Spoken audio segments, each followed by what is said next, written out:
Okay, cool. I'm going to be calling this meeting to order at 2:31 p.m. Before we get started, I'd like to respectfully acknowledge that the SFSS is located on the traditional unceded territories of the Coast Salish peoples. This includes the Musqueam, Squamish, Tsleil-Waututh, Coquitlam, and Katzie nations. Unceded means that these territories have never been handed over, sold, or given up by these nations, and we are currently situated on occupied territories. We are going to move on to the roll call of attendance. Just gonna double check. I think the Peak is going to be joining us as well today, but I don't know if they've sent anyone quite yet. But I will send a quick message to Michelle and ask her this.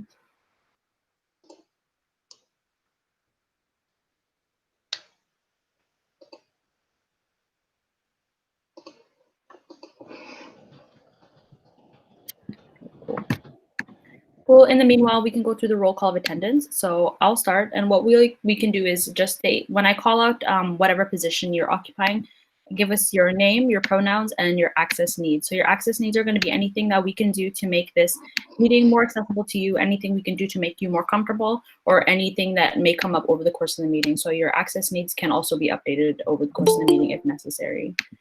So I'll start. My name is Asab. I am the president and the chair of the board. My pronouns are she and her, and as of right now, my access needs have been met. And next on the list, we have VP External. Hello, everyone. My name is Simon Fraser. I'm the VP External. My pronouns are he, him, and my access needs are met. Thank you. Perfect. Finance. I'm not sure if Corbett is in yet. Cool, we can get back to Corbett when he joins. I believe he'll be joining us shortly. Student Services. Okay, Nadanako Matthew Provost. Good afternoon. My name is Matthew Provost. My pronouns are he, him, his. And as of, I've been sitting in my chair all day. So if I have to get up or turn off my camera, it's just because I'm stretching and my shoulder and my neck have been bothering me. So don't mind me. Cool, thanks, Matt. Student Life. Hey, I'm Jennifer, she, her, hers, and like Matt, I might have to turn off my camera to get up and stretch for a bit. Cool. Thank you. University Relations. Hi, everyone. My name is Gabe. I'm the VP University Relations. My pronouns are he, him, his, and my access needs are met. Perfect. Thank you, Gabe. And at large one, I believe that's Buckley. Hi, my name is Buckley. She, her, hers. My access needs are met. Perfect. Thank you. And at large two, Poom. Hello, my name is Poom. My pronouns are he, him, his, and all my access needs are met. Great, thank you. Applied Sciences rep. Hey everyone, my name is Harry Breedsling, and my pronouns are he, him, his, and my access needs are met. Perfect. Arts and Social Sciences. I think you might be muted. Hello everyone. I'm Sude. For Faculty of Arts and Social Sciences, my pronouns are she, her, hers. My access needs are met. I just have to leave at around 3:30 because I have a quiz. Perfect. Thanks, Sude. Business rep. I think he's joining the meeting now.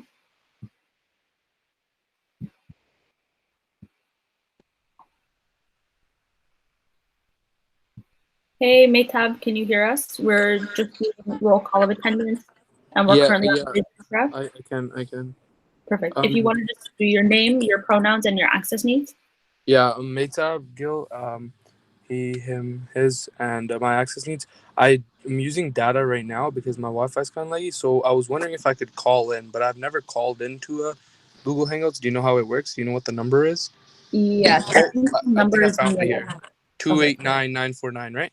Okay, I'll just leave and dial in because I don't have that much data. Sounds good. I'll be right back. Cool. Perfect. Okay. Communications, art, and technology rep. Hey guys, I'm Heather. My pronouns are he, him, his, and my access needs is that like I'll be having a meal right now, so I turn off my camera. Other than that, I'm okay. So yeah. And then we have our education rep. Hi, my name is Emily. My pronouns are she, her, hers, and all my access needs are met. Perfect. Environment rep. Hey guys, my name is Anuki. My pronouns are she, her, hers, and my access needs are met. Perfect.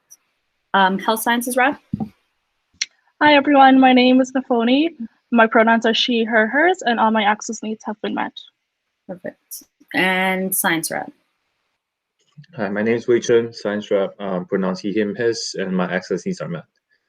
Perfect. It's good to see you guys. Next, we'll be introducing our society staff, starting with our campaign, research, and policy coordinator. Hi everyone, this is Sarah. She, her, and hers, and all my access needs have been met. Perfect. Thank you, Sarah. We are also joined by our executive director. Hi everybody, Sylvia. She, her, hers. Access needs are met. Thank you. Perfect. Thank you. We also have the executive assistant here with us. Hi everyone, Shanika, she or hers, and all my access needs are met at this time. Thanks. Thanks, Shanika. And our admin assistant.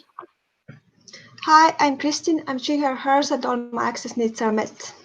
Perfect. Thank you, Kristen.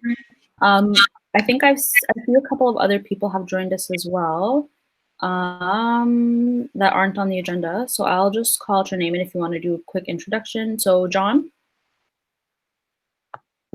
Hi all, I'm John Walsh. I'm the building manager, and my pronouns are he, him, his, and all my access needs are met.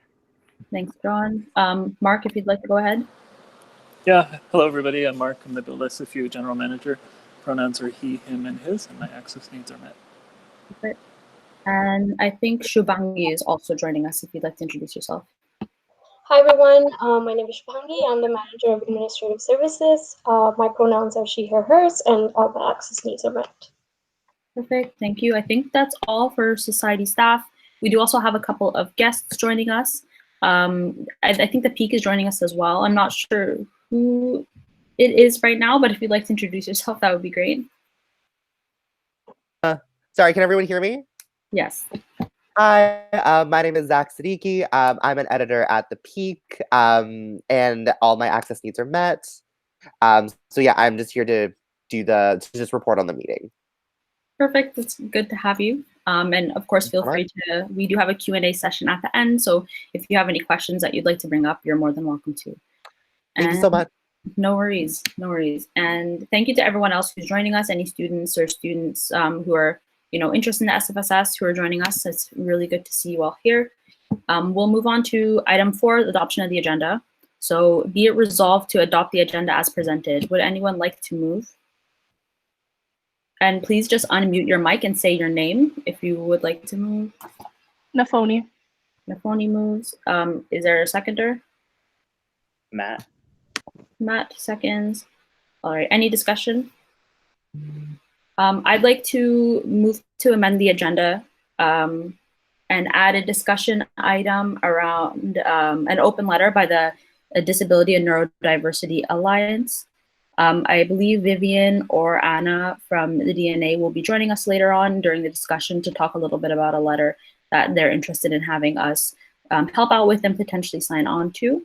So would anyone, any other discussion or amendments that people would like to add?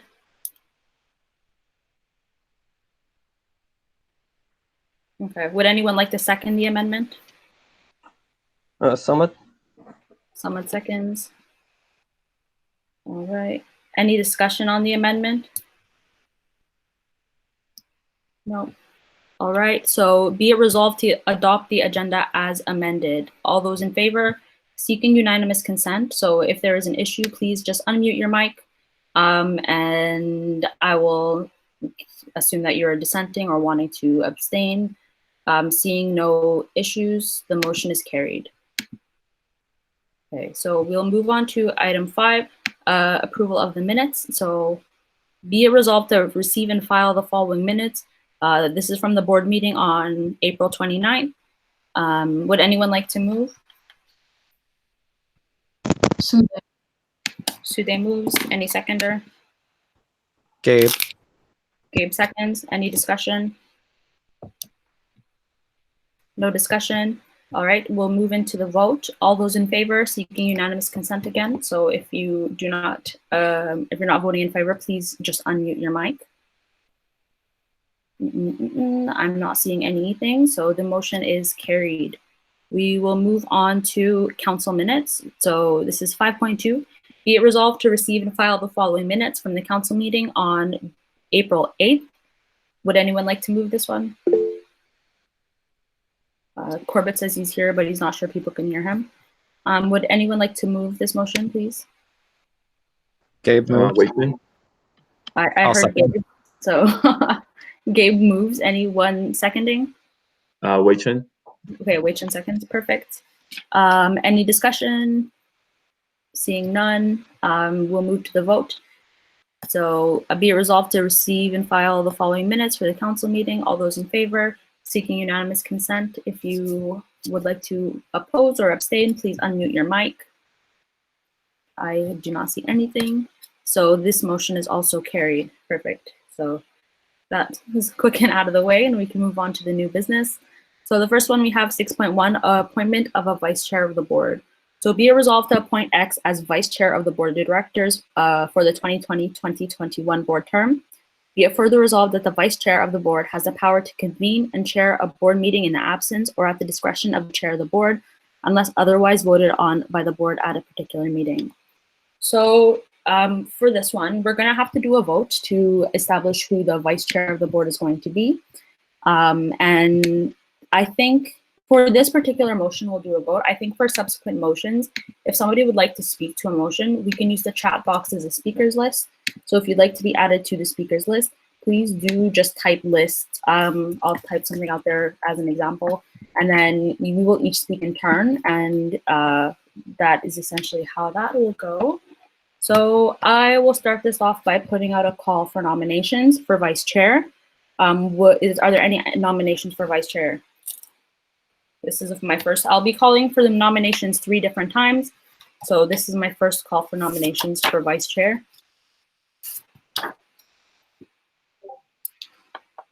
Can we? Samad, go ahead. Right, so can I nominate myself? Perfect, Samad. All right, Sude, go ahead.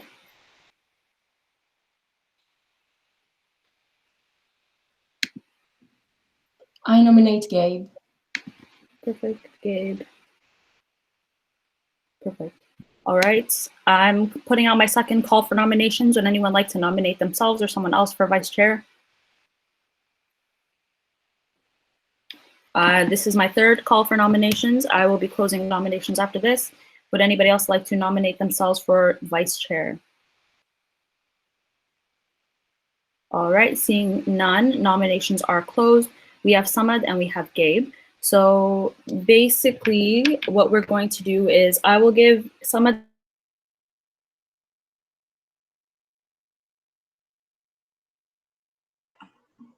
Hello, is also frozen? Yeah, I think she froze. I thought my screen froze. Can you guys hear me? You froze for a little bit just now. Can you hear me now? Yeah, it's working. Okay, perfect. I'll just repeat myself. I'll give each of you about 30 seconds to speak as to why you want to be the board vice chair, and then we'll put it to the vote. Okay? All right, so Gabe, if you'd like to go, or Samad, would you like to go ahead, I guess, since you put your name forward first? Sure, thank you. So as of why I put my name forward was only no one was doing that, and I have previous experience with chairing board as a president of Residents Hall Association, and did an advocacy work with the Residents Hall Association as well.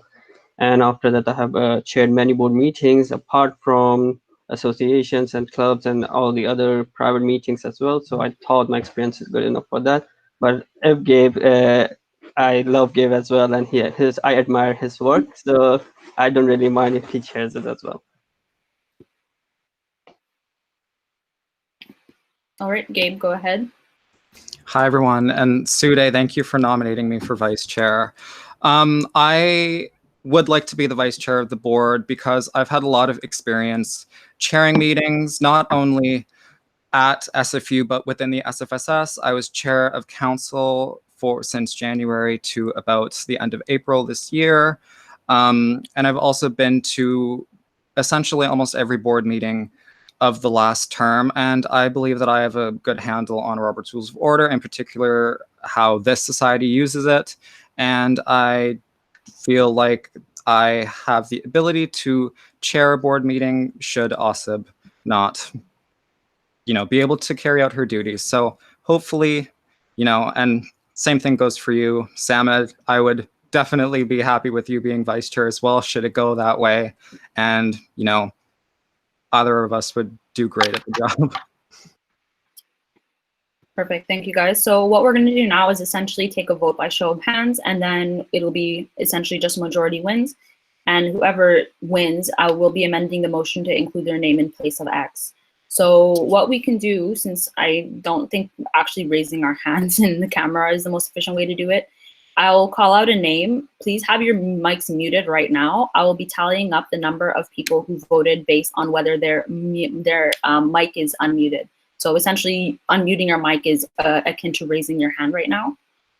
Is everybody prepared? Give me a thumbs up. Perfect. All right. All those in favor of appointing Samad as vice chair?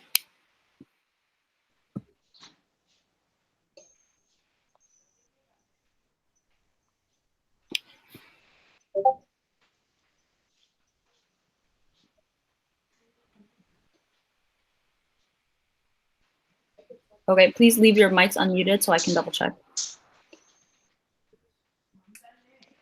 All right, perfect. That's 4. All those in favor of appointing Gabe as vice chair?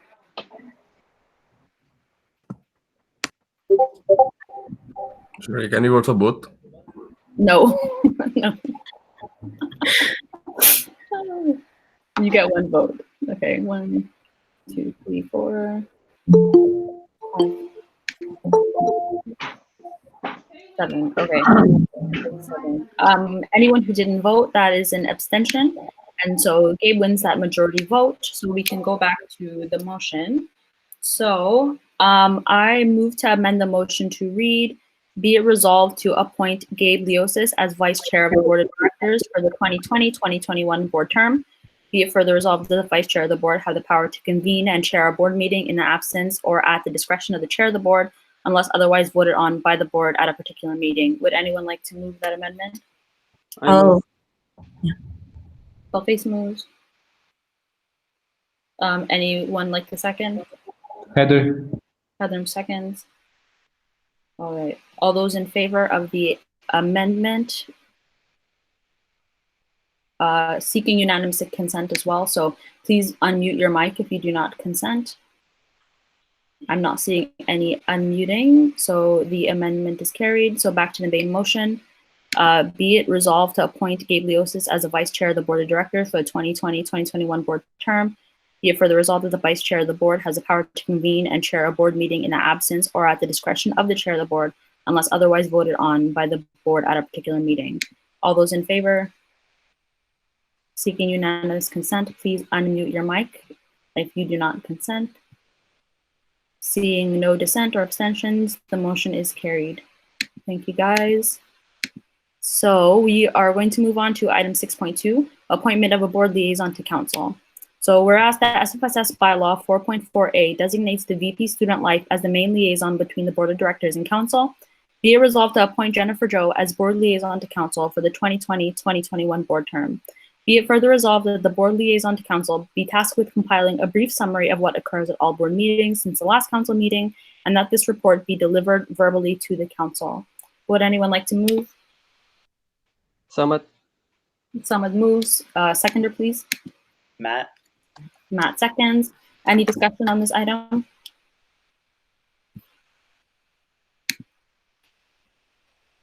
I mean, it's pretty self-explanatory. I don't know if the person who put this on the agenda, Sarah, says that she'd like to add something. Yeah, Sarah, if you can go ahead.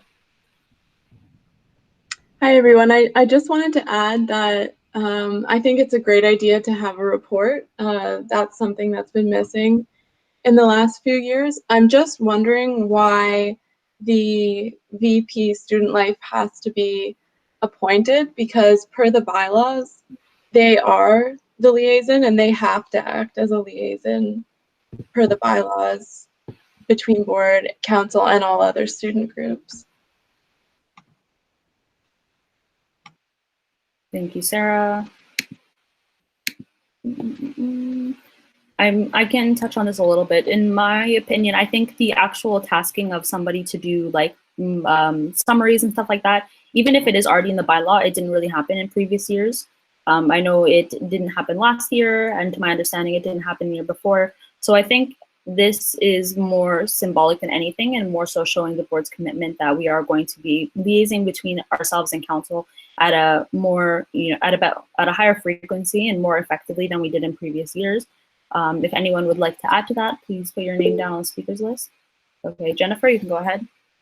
I have more of a question because I remember last year we had kind of a backup person to be the liaison. I think it was Zaina and Ryan. So I'm wondering this time, is it just going to be me as the VP Student Life, or is there going to be another backup as well? If I understand correctly, you're the liaison of the board to council. Zaina and Ryan were the council liaisons to the board. So the other way around, if I'm not mistaken. So essentially, you would be delivering reports to council on behalf of the board. Okay. But so would there still be some sort of backup in case I can't make it to a meeting?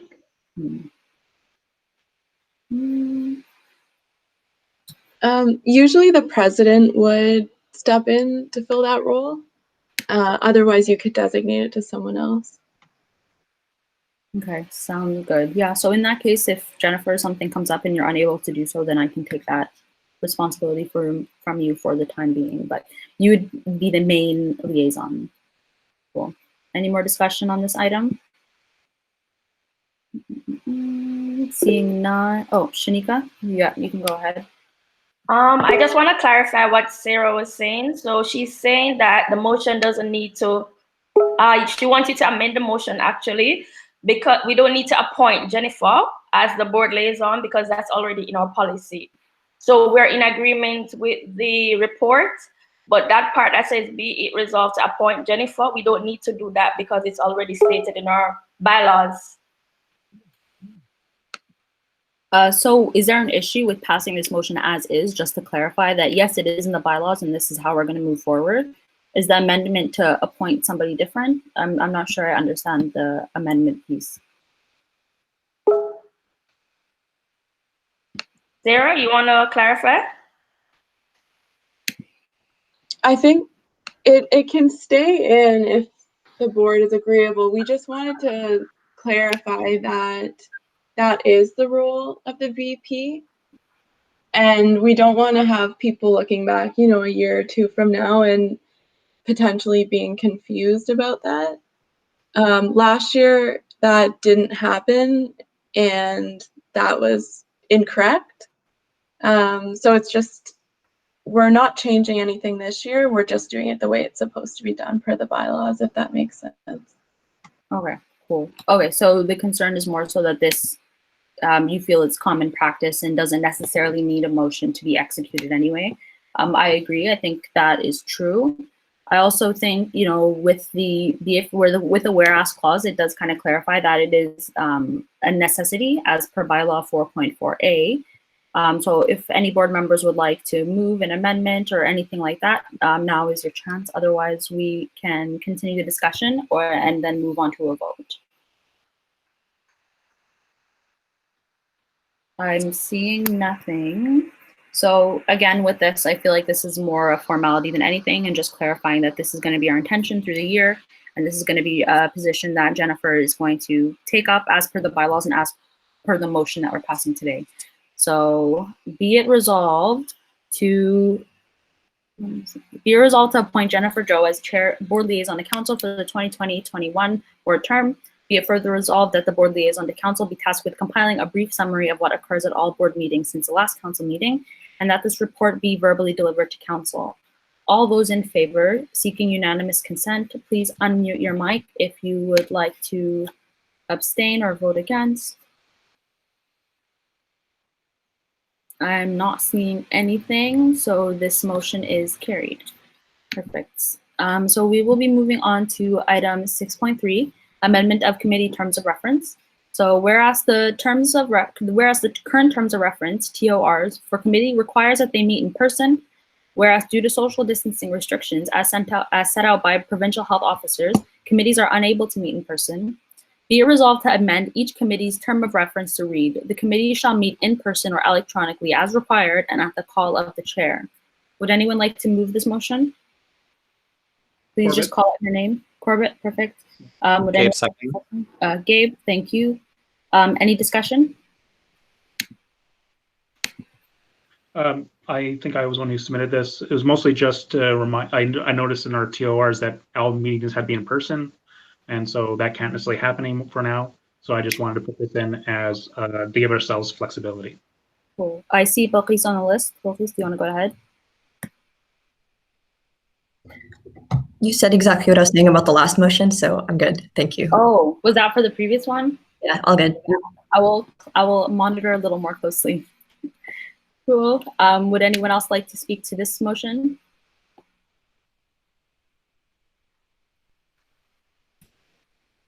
Perfect. Thank you, Corbett. I think it's pretty self-explanatory. So unless there is any more discussion, we can move into a vote for this one. So be it resolved to amend each committee's terms of reference to read, the committee shall meet in person or electronically as required and at the call of the chair. All those in favor, seeking unanimous consent. If you dissent or would like to abstain, please unmute your mic now. Seeing nothing, the motion is carried. Perfect. So we're going to move on to 6.4, nominating committee appointments. So be it resolved to appoint Matthew Provost as the chair of the nominating committee. Be it further resolved to appoint Corbett Gildersleeve, Maytab Gill as members of the nominating committee. Would anyone like to move this motion? Corbett moves. Seconder. I'll move Wei Chen. Wei Chen seconds. Perfect. Any discussion on this one? I can just briefly touch. This motion and probably all the following ones are not going to have much discussion. The board already had a chance to talk about what committees that we wanted to be on. So now we're just solidifying committee appointments for the semester and for the year unless anything does change. So the chair appointments and the committee appointments are going to be finalized today, and then soon we'll be sending out committee applications for students at large for the committees that do have places for students at large. And if there's any mistakes or anything like that, there'll probably be amendments, but other than that, if there is discussion, that discussion will happen, but I don't anticipate there will be much. So any discussion on this item? None. All right, so be it resolved to appoint Matthew Provost as the chair of the nominating committee. Be it further resolved to appoint Corbett Gildersleeve and Maytab Gill as members of the nominating committee. All those in favor, seeking unanimous consent, please unmute your mic if you would like to say that you dissent or are abstaining. Seeing none, the motion is carried. Moving on to 6.5, be it resolved to appoint Gabliosis as the chair of the nominating committee. Be it further resolved to appoint Corbett Gildersleeve, Nafoni Modi, Buckley Jama, Matthew Provost as members of the governance committee. Would anyone like to move? Buckley moves. Buckley moves, perfect. Anyone like to second? I'll second. Corbett. Gabe. Corbett seconds. Thank you, Corbett. Sorry, Gabe. Any discussion on this one? Nafoni, go ahead.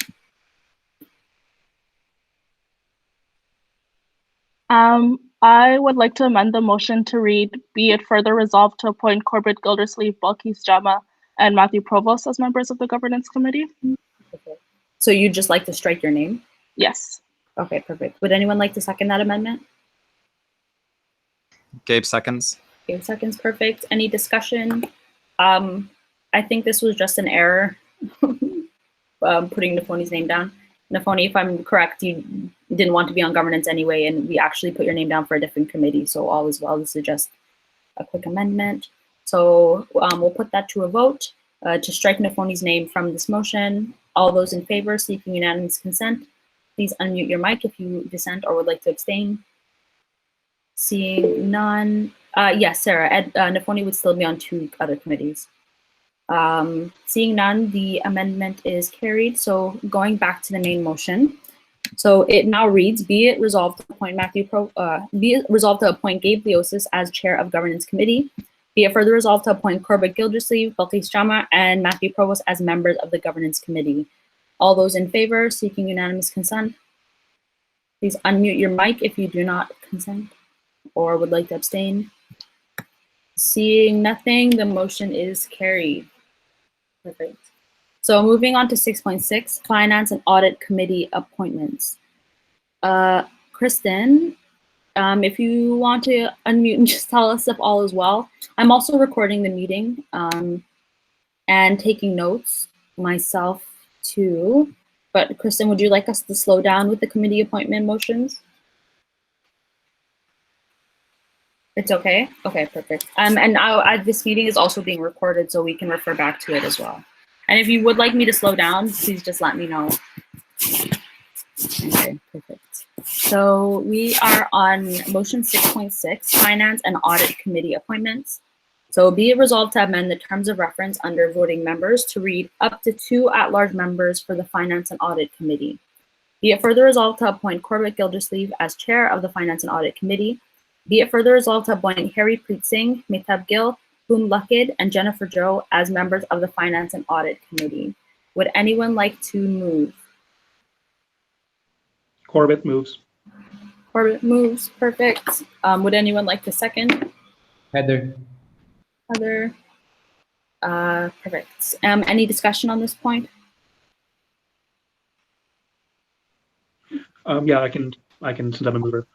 Main reason for adding 2 at large was that I've always kind of disagreed with the fact this particular committee being board only. I think it needs to have, it helps having additional at-large members on it to learn more about the finance society, how we do audits, some of the processes, as well. So for recruitment and other options, it makes it so we have board members who know committee members that might run again would have a little bit better idea of the finance of the society. Perfect. Would any other board members like to comment? No. All right. Sarah, if you'd like to go ahead with your question. I'm just wondering, and I might not be the best person to ask about this because I don't help out with this committee, but is there confidential information that's ever shared that wouldn't be able to be available to students that aren't board members? That's a good question. I know in cases we can always go on camera for sensitive material. As far as I can see from past minutes, there hasn't been anything beyond like things like the issues policies and things like that. There hasn't been anything yet that requires confidentiality. If that comes up, we can always revisit. Perfect. Thanks, Corbett. And I wasn't a member of the FAC committee last semester, but reviewing the minutes and going through them, I didn't see anything in camera or anything that stood out to me as confidential matters. So I don't anticipate this will be a problem, but if something does come up, it would be, I think, pretty normal to just go in camera as we would with the board meeting or other committee meetings. So any other discussion? Any other discussion? There's no one on the speakers list. Seeing none, we can move into the vote. So the motion reads, be it resolved to amend the terms of reference under voting members to read up to 2 at-large members for the Finance and Audit Committee. Be it further resolved to appoint Corbett Gildersleeve as chair of the Finance and Audit Committee. Be it further resolved to appoint Harry Preet Singh, Mehtab Gill, Poom Luckid, and Jennifer Joe as members of the Finance and Audit Committee. All those in favor, seeking unanimous consent, please unmute your mic if you would like to dissent or abstain. Seeing none, the motion is carried. Moving on to 6.7, FPM ALC renaming and appointment, external and community affairs, mirroring the University and Academic Affairs naming convention. So be it resolved that the board renames the Federal, Provincial, and Municipal Advocacy and Lobbying Committee to the External and Community Affairs Committee, and to have this reflected in the appropriate sections of the board policies. Be it further resolved to appoint Samad Raza as the chair of the External and Community Affairs Committee.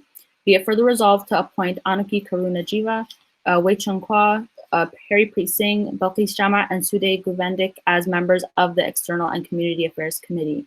Would anyone like to move? Matt. Matt moves. Seconder, please. Samad. Samad seconds. Perfect. Any discussion on this point? No. Any discussion on maybe why we want to change the name? No. Okay. Sarah, you can go ahead with your question. Sorry, everyone. I'm going to have quite a few little just procedural things. I noticed this a couple times, but I'll have to bring it up on every specific motion. But the way that we have to do motions where there's two parts like this, you can't appoint people to a committee that the name technically doesn't exist yet.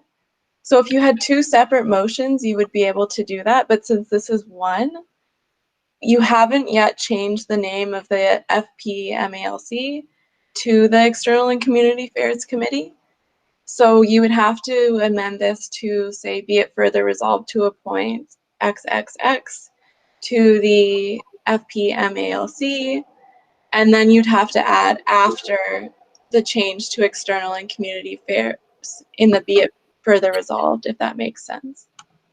Okay, so just to make sure I'm clear, we have to change the name first and have it as X, like not actual names, and then appoint people to the newly named committee? You could do it that way if you had two separate motions, but because this is one motion, you're first going to have to appoint them to the originally named committee and then change the name. Okay, so would we just amend this motion then to say we're appointing these people to the FPMALC? Yeah. Okay, and then we would be able to keep it just as one motion, and then it would be further known as the External and Community Affairs Committee? You could do that, yeah. In the future, I'd recommend having them as separate motions or even changing things in subsequent weeks, such as appointing someone to a committee one week and then the second week changing the name or changing the terms of reference. Okay, yeah, we're only changing the name now, so I didn't think that it would be an issue that we would have to leave to subsequent weeks or subsequent meetings. So just to make sure that procedurally we're doing it right this time, if I move to amend this to read, be it resolved that the board renames the Federal, Provincial, and Municipal Advocacy and Lobbying Committee to the External and Community Affairs Committee, and to have this reflected in the appropriate section of board policies. Be it further resolved to appoint someone as the chair of the Federal, Provincial, and Municipal Advocacy and Lobbying Committee. And then same with the other committee members. Is that the way we're supposed to go about it? So you'd appoint the members to the originally named committee, and then the last thing would be changing the name. Okay, cool. So in that case, I can just amend to rewrite the motion as that. Let me type it out. Yeah. Okay, I'm just gonna type it out in the chat box here, and then Sarah, please let me know if this sounds okay. Okay.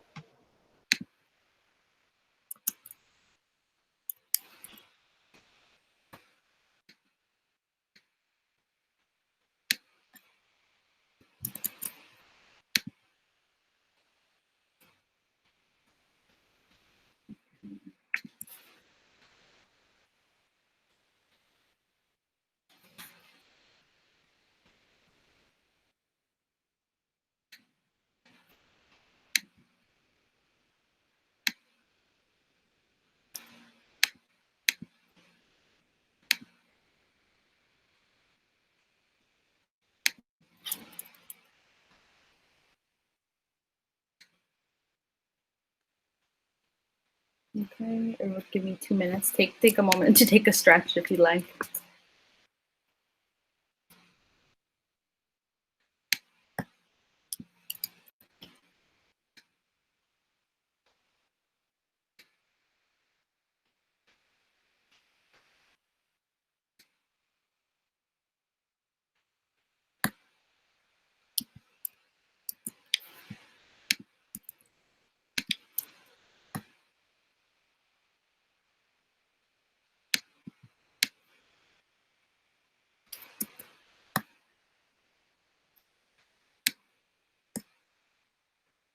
Okay.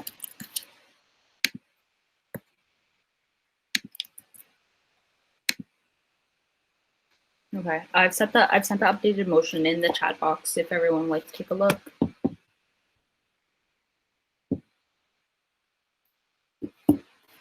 And sorry, the first one would be it resolved, not be it further resolved.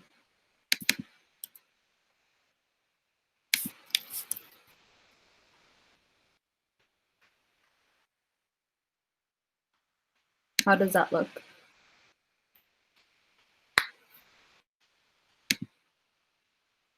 Perfect.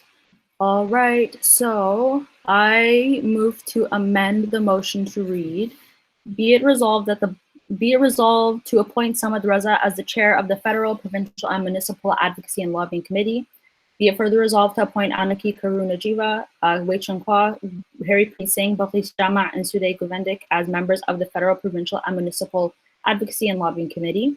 Be it further resolved that the board renames the Federal, Provincial, and Municipal Advocacy Committee, Federal, Provincial, Municipal Advocacy and Lobbying Committee to the External and Community Affairs Committee.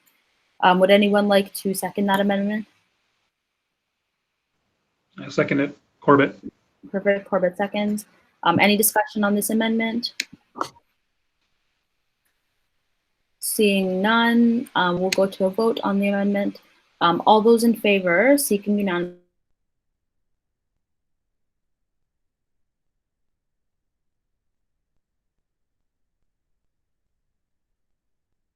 Going back to the main motion now. Be it resolved to appoint Samad Raza as the chair of the Federal, Provincial, and Municipal Advocacy and Lobbying Committee. Be it further resolved to appoint Anaki Karunajiva, Wei Chung Kwa, Harry P. Singh, Buckley Jama, and Suday Govendik as members of the Federal, Provincial, and Municipal Advocacy and Lobbying Committee. Be it further resolved that the board renames the Federal, Provincial, and Municipal Advocacy and Lobbying Committee to the External and Community Affairs Committee. Perfect. All those in favor as the motion as it reads, or as the motion as amended, please unmute your mic. If you would like to dissent or abstain, seeking unanimous consent. I don't see anything, so the motion carries. Perfect. All good? Okay, cool. Let's move on to the next one. So this is 6.8 University and Academic Affairs Committee appointments. So be it resolved to amend the terms of reference under voting members to read at least 2 and up to 5 board members in addition to the chair for the University and Academic Affairs Committee. Be it further resolved to appoint Gabliosis as chair of the University and Academic Affairs Committee.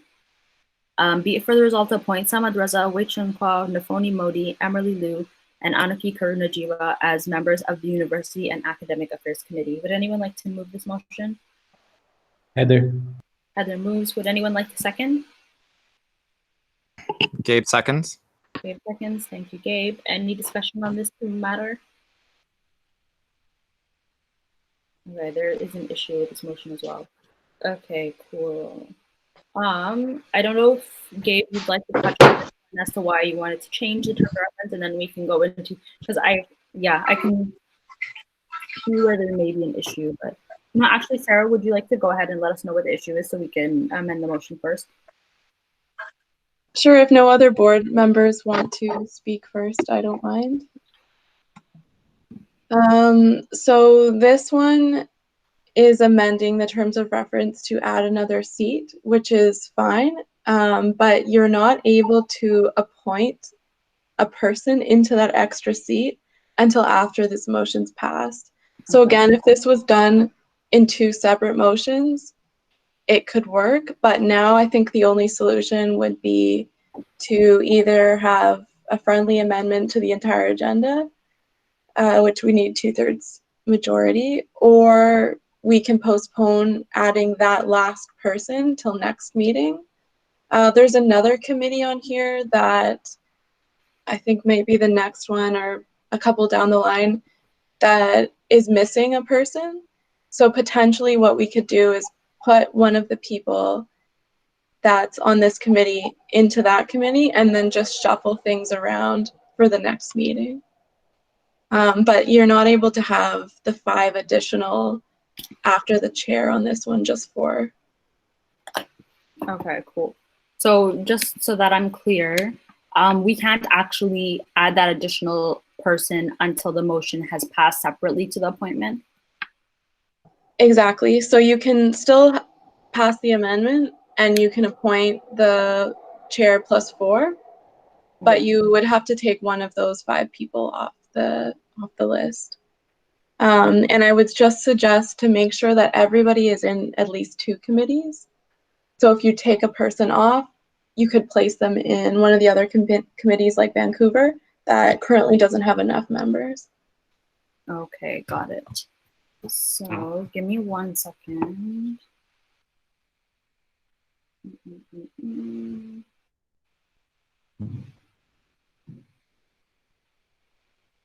Okay.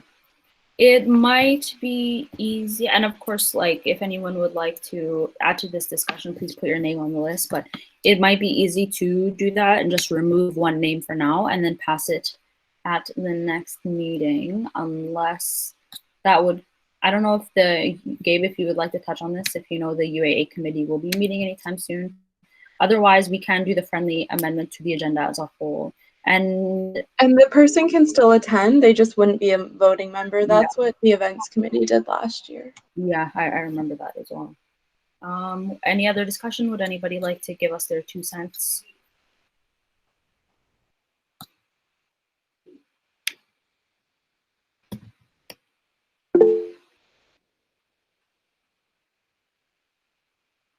Gabe, go ahead.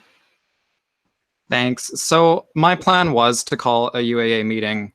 Sorry, there was a noise. My plan was to call a UAA meeting next week. So if we wanted to amend the terms of reference, that I don't know if that would be an issue. I mean, myself, I am agreeable to amending this motion to remove 1 name and just doing it at the next board meeting. I'm not sure if that would have any problems for quorum or anything, but we can do that. Okay. And I'm just trying to double check. Okay, division of a question. Hold on. I'm just referring to the book right now. Page 270.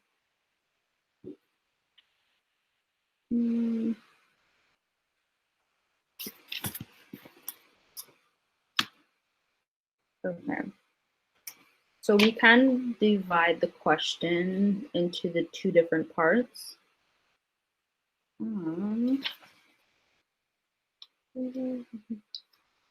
So would it also work if we just separated this into 2 separate motions?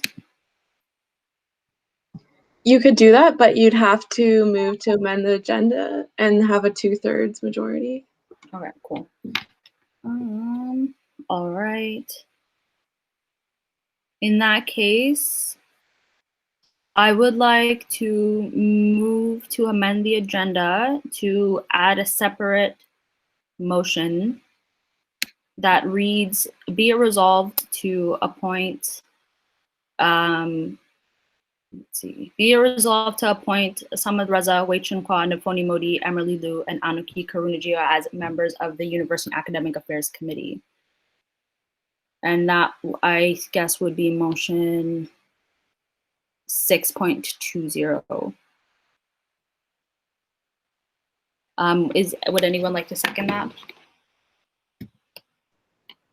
Corbett. Corbett seconds. All right, and this one has to pass by a 2/3 majority vote. So for this one, I'm seeking unanimous consent as well. So would anybody like to, all right, so seeking unanimous consent, it is going to a vote to amend the agenda to include a motion that reads, be it resolved to appoint Samad Raza, Wei Chun Kwa, Nafoni Modi, Emily Liu, and Anuki Karunajiwa as members of the University Academic Affairs Committee. Let me just write this down.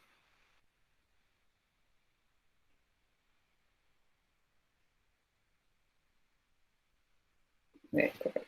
All those in favor, seeking unanimous consent, please unmute your mic if you would like to dissent or abstain. I'm not seeing anything, so the motion carries. So back to the motion 6.8.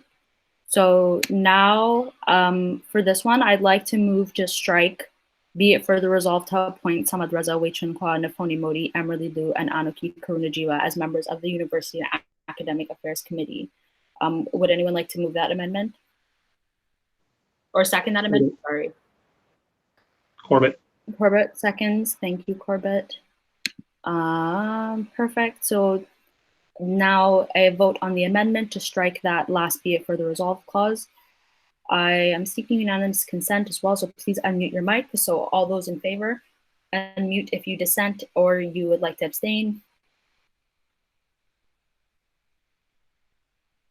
Seeing nothing, the amendment is carried. So now I will reread the motion as it now stands. So this is just to amend the terms of reference and to appoint a chair. This does not include any of the actual committee appointments. So be it resolved to amend the terms of reference under voting members to read at least 2 and up to 5 board members in addition to the chair for the University and Academic Affairs Committee. Be it further resolved to appoint Gabliosis as chair of the University and Academic Affairs Committee. So we already moved and seconded that motion. So is there any more discussion on this one? No? All right, in that case, we will move to a vote. All those in favor of the motion as amended, please unmute your mic if you dissent or would like to abstain. I don't see anything, so the motion carries as amended. And we've moved the rest of the member appointments to the end of the agenda, 6.20. So I'm just making a note of that, so remember not to forget that.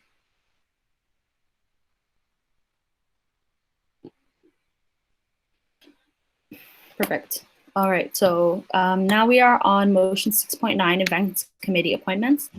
Be it resolved to appoint Jennifer Joe as chair of the events committee, and be it further resolved to appoint Poom Luckett, Emily Liu, and Haider Masood as members of the events committee. Would anyone like to move this motion? Matt. Nafoni. Matt moves. Seconder, please. Nafoni. Nafoni seconds. Perfect. Any discussion for this one? Seeing no discussion, we'll move into a vote. So all those in favor of appointing Jennifer Joe as chair of the events committee and appointing Poom, Emily, and Heather as members of the events committee. Please, all those in favor, please unmute your mic if you would like to dissent or abstain. Seeing nothing here. Gabe is on the list. Gabe, was that for a previous motion? Yeah, it was. I'm fine now, though. Okay, my apologies. Let's finish this vote. Seeing none, so the motion carries for events committee appointments. I'm trying to figure out how best to go between the tab to see if people have muted their mics or not to vote, and then the chat box. So if I miss you on the list or no one else is speaking, please just speak up. I don't want anyone to not have their chance to speak because of my personal error. And this is the first meeting, so I'm still trying to figure out the logistics. So please just speak up and say, hey, if I have missed you, but I'll keep an eye out for that. Okay, so we are now on motion 6.10, Surrey Campus Committee appointments. So be it resolved to appoint Mehtab Gill as chair of the Surrey Campus Committee.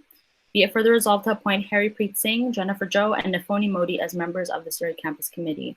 Would anyone like to move?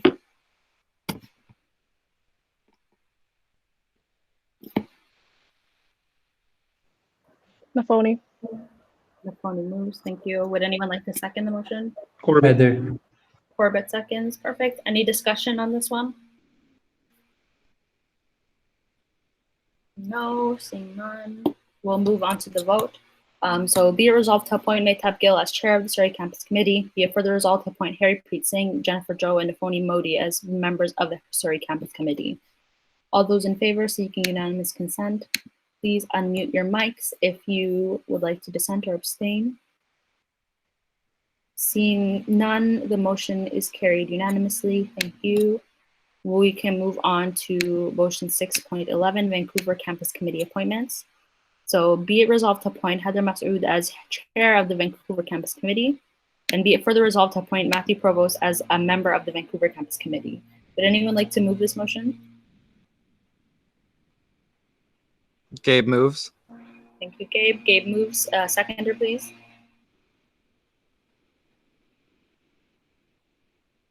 Second, Corbett. Corbett seconds. Thank you, Corbett. Any discussion on this one? Sarah, we need one more person for the committee. So are we able to make these appointments if we don't have these people right now? So you have to have at least one more board member on this committee in order for the committee to be active. I don't think there's a point to appointing anyone if it's not going to be an active committee. And that might impact some board members being on 2 committees. So I would highly suggest someone just throw their name in there. I know this happened last year with Vancouver committee as well. If I know it's a lot of work to be on a lot of committees, but we really need someone, and this committee would still achieve quorum if that one person wasn't on the committee. Yeah. Okay. All right. In that case, is there anybody who'd like to put their name forward for Vancouver Campus Committee, and we can amend put it forward? Poom, you can go ahead. Well, Q's put herself on the list. Oh, please. Sorry. You can go ahead. But I'm gonna amend to add my name. Perfect. Would anyone like to second that amendment? Poom second. Okay, perfect. Poom seconds. Any discussion on this amendment? Thanks. Yeah, thank you both.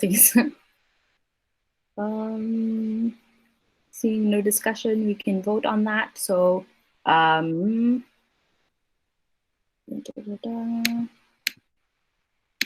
so an amendment to add Buckley to the Vancouver Campus Committee. We can put that to a vote. So all those in favor of the amendment, please unmute your mic, seeking unanimous consent. Unmute your mics if you dissent or would like to abstain. Seeing none, the amendment is carried. We can go back to the main motion.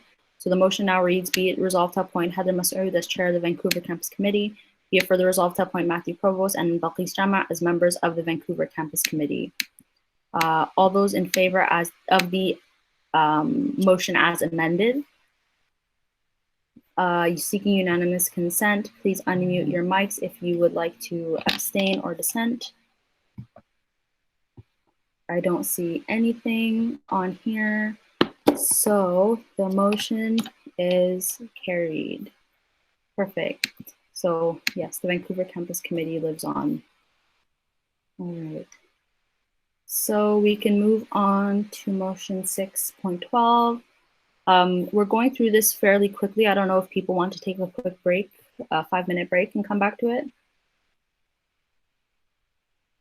Nod your heads, shake your heads. I don't know, thumbs up.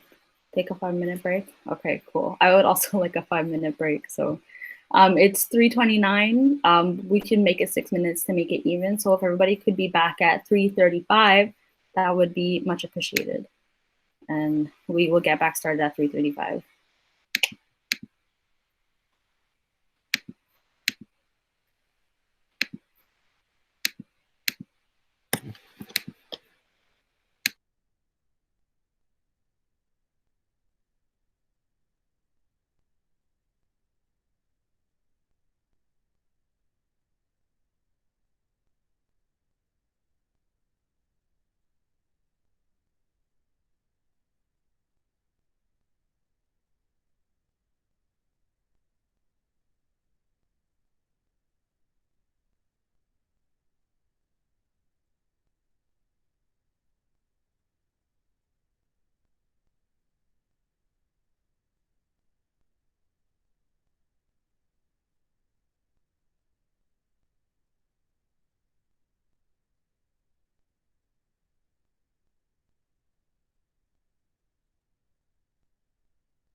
Hi, everyone.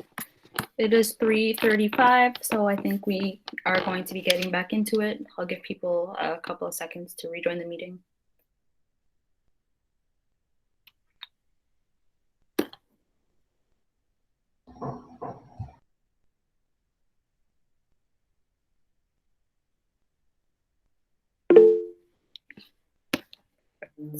And no problem, Zach.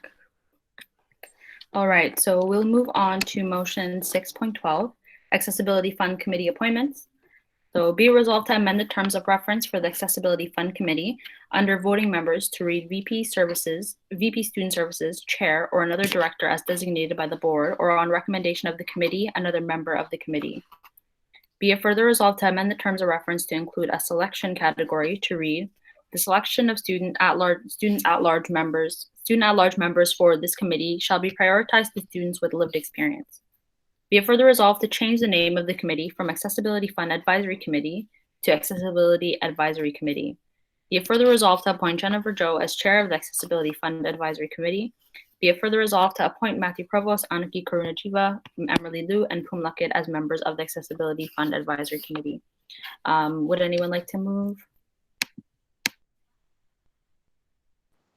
Gabe moves. Gabe moves. Corbett, would you like a second? Perfect. Gabe moves. Corbett seconds.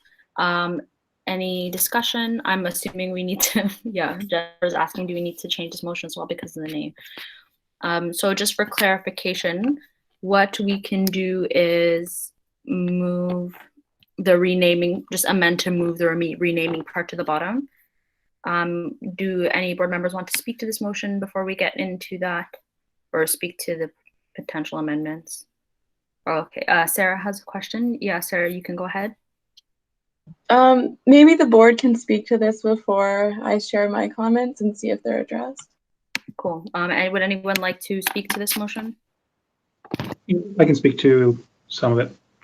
The reason for adding a selection clause was that, as far as I understand in the past, there's over the number of years, the committee has on and off has focused on, or has prioritized students with lived experiences around accessibility as prioritized for seats as student larges, primarily to give, so that they can provide advice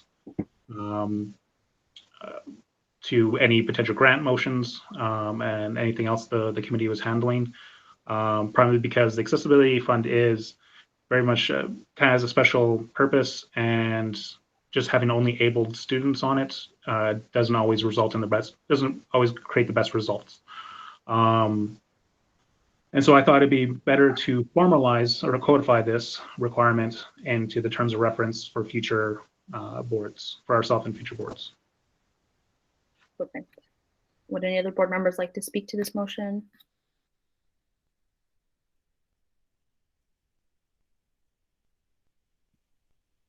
Perfect. Thank you, Corbett. And I 100% agree. I think the clause about prioritizing lived experience is going to be very important, especially, and I think the name change is also a good notion that this is not just about money, and this committee is more about, you know, taking the advice of students who have been part of, you know, the DNA. So we've got a couple of at-large members last year from the Disability and Neurodiversity Alliance who were able to give us a lot of guidance. And Jennifer is hopefully going to be chairing this committee. I would like to know if there's any other discussion or any questions from staff as well. I'm just wondering about the first clause, and the same thing goes, we know we have to separate this motion, but I know you'll be getting to that. The line that talks about the VP Student Services or another director is designated by the board, but the second part talks about on recommendation of the committee, another member of committee. What does that mean? Cool. Would the mover of this motion or any board members like to speak to that?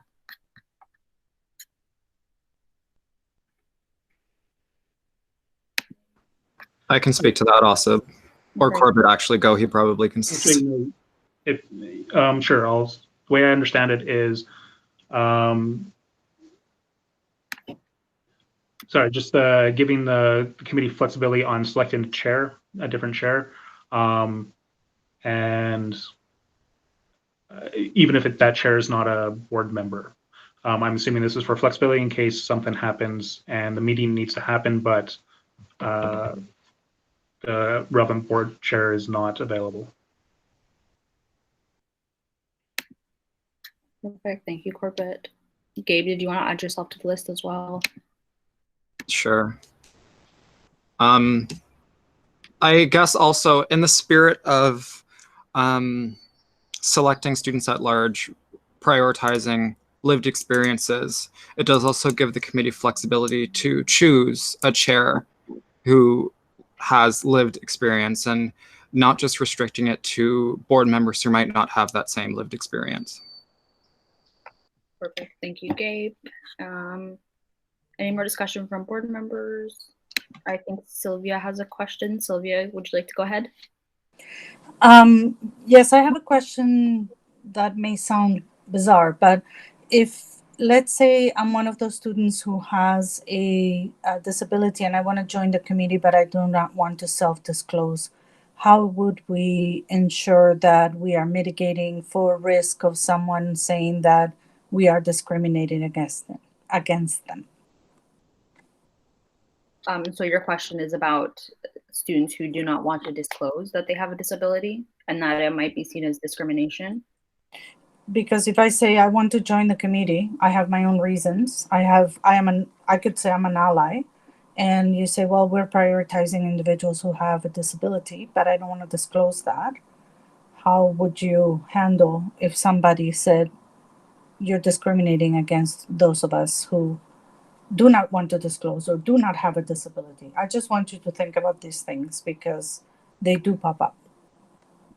Okay, cool. Thank you, Sylvia. And I think that will definitely be addressed as the committee applications go out.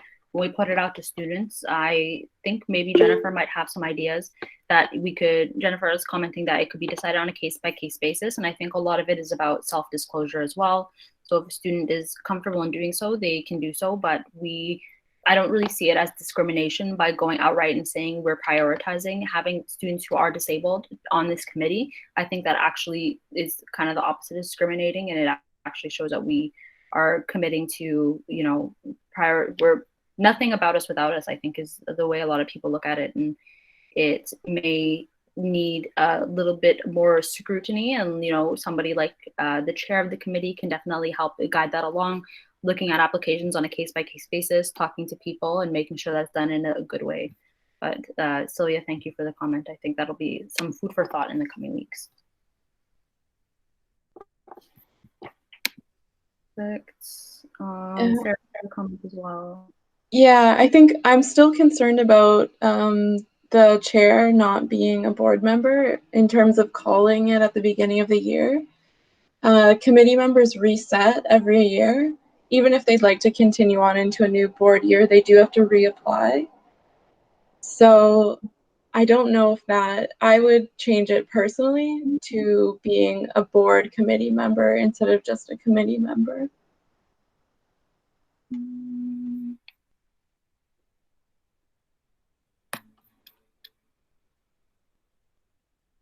So just to clarify, your issues with the part that reads or another director as designated by the board or on recommendation of the committee, another member of the committee.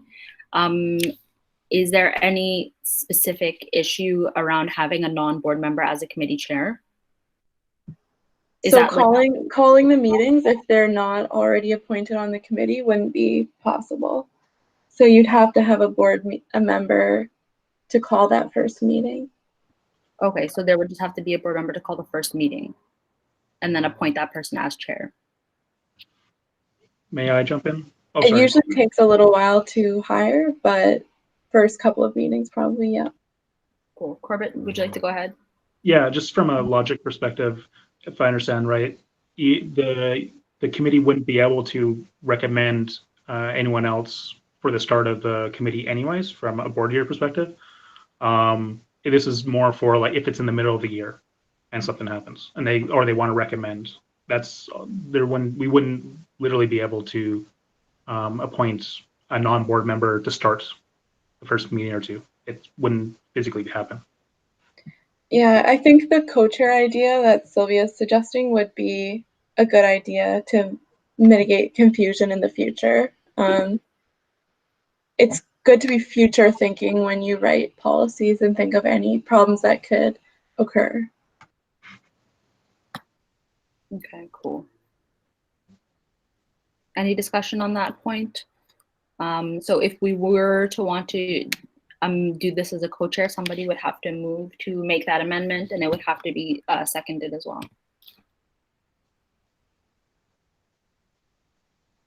I can move to make the amendment.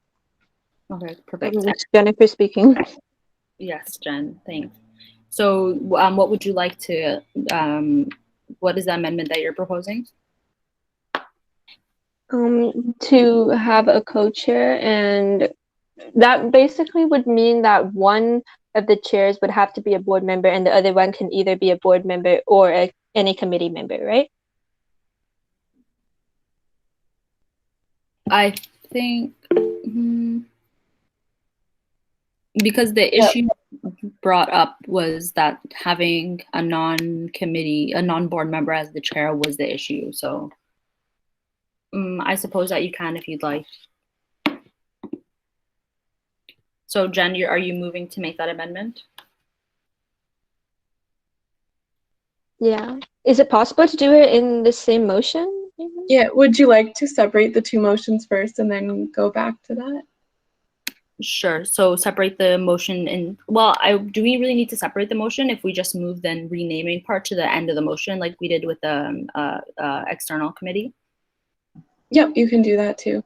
Okay. But you're also amending the terms of reference, so you'll have to move everything around. Okay, cool. Okay.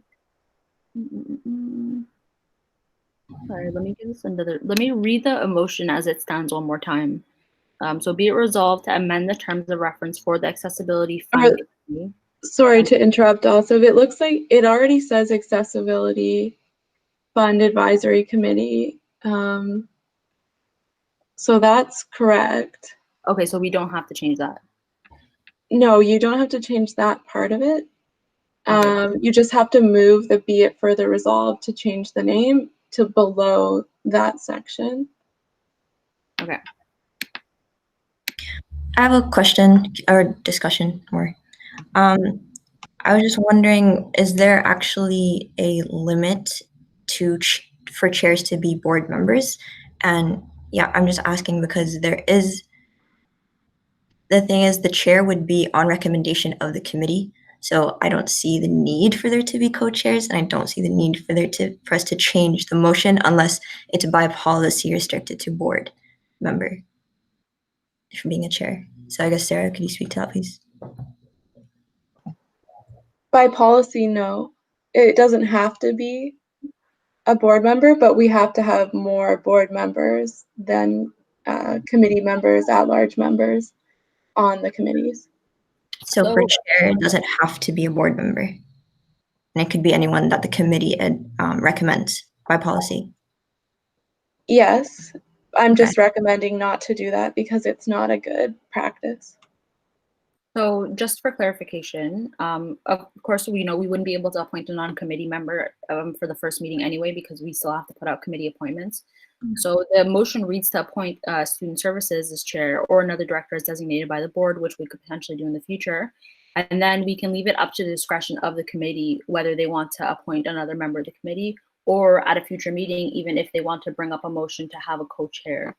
I'm kind of in agreement right now with Buckley in that I don't really think it's necessary to amend the motion to that right now, considering we haven't even, had a chance to see what the dynamic of the new committee will be and whether we would even maybe want to keep student services or student life or whoever it is as a chair, or if we decide that somebody else is better off chairing a non-board member. So I think right now to make that restriction on ourselves might not be the wisest thing to do.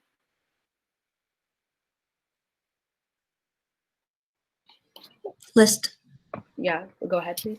I was going to say, I really think it's important that while we do think about how things can play out in the future, so that we don't have a situation where the students of the committee or the committee of students who it's supposed to be representing don't feel misheard, which has happened. So I really, really think it's important that we take the recommendation of the committee into consideration as a board in all cases in the future.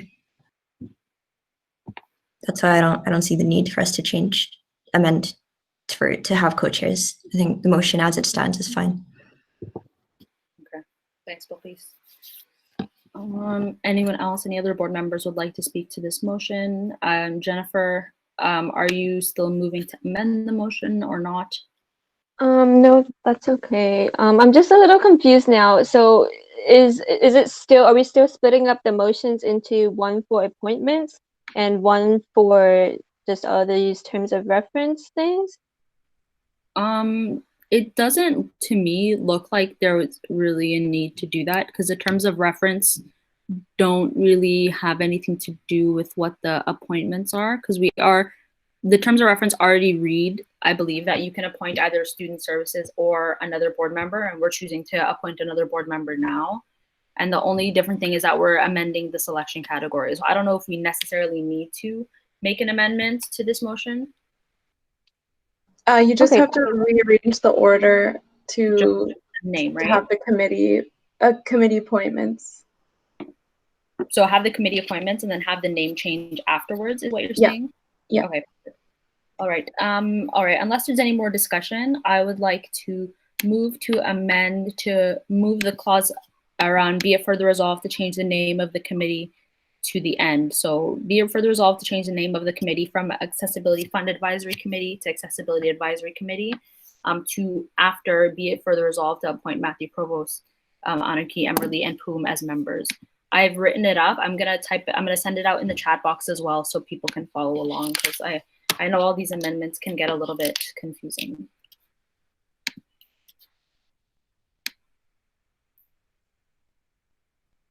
Okay, cool.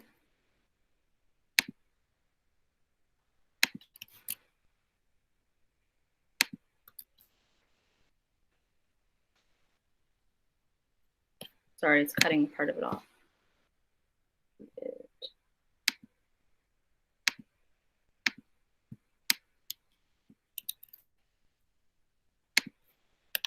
Okay, there's the motion as it now reads. So right now we're going to go to a vote on the amendment.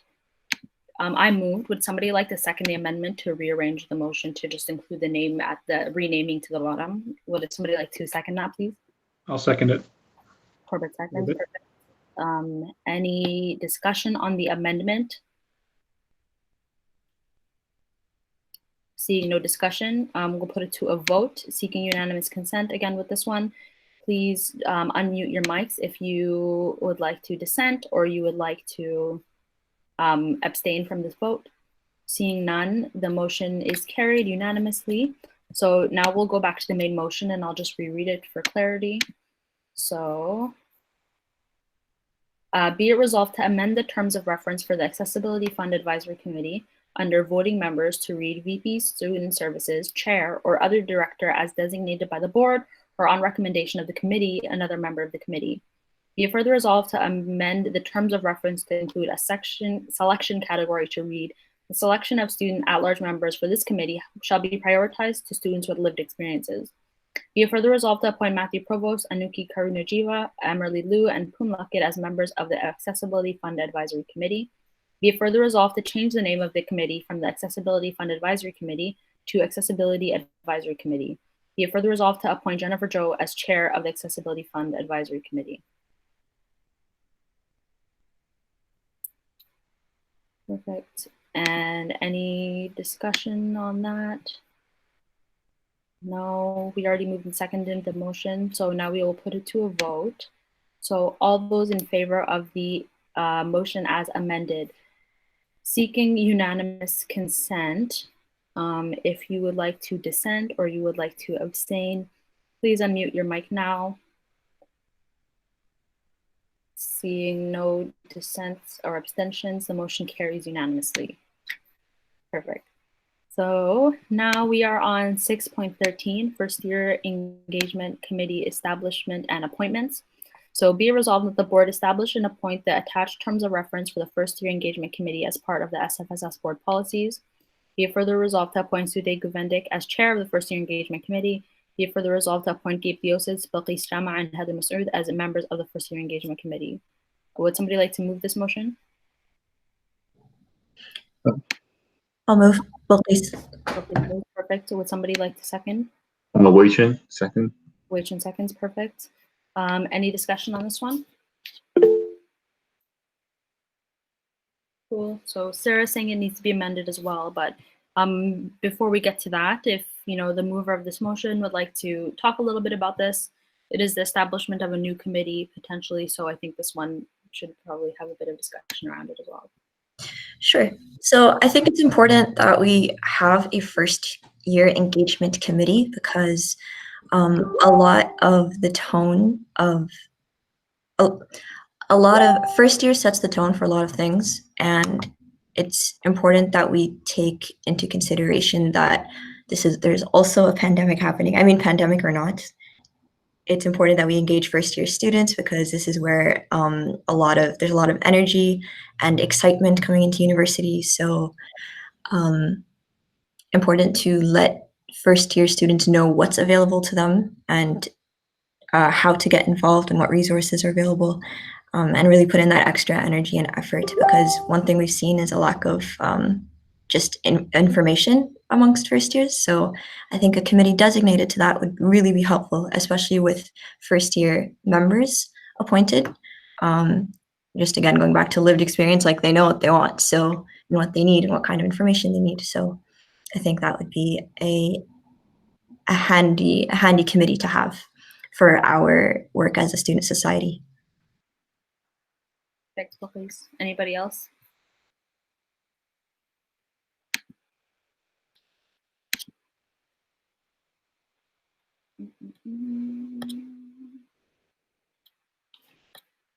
Any other discussion on this matter from anyone? I think Gabe is on the list. Oh, Gabe's on the list. Gabe, go ahead. Thank you. So I basically just want to say the same thing. A huge thing that I campaigned on was first year engagement. And as a first year that ran for the board, I felt that there was a lack of, or an absence of first year engagement from the SFSS.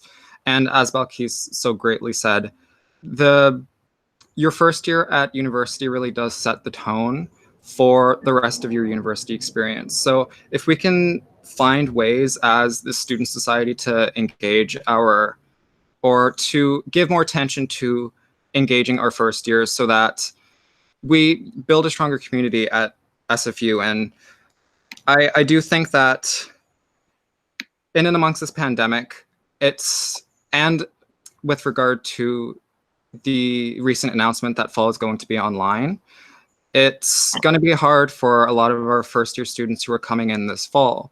So we really need to pay extra attention to those students who aren't going to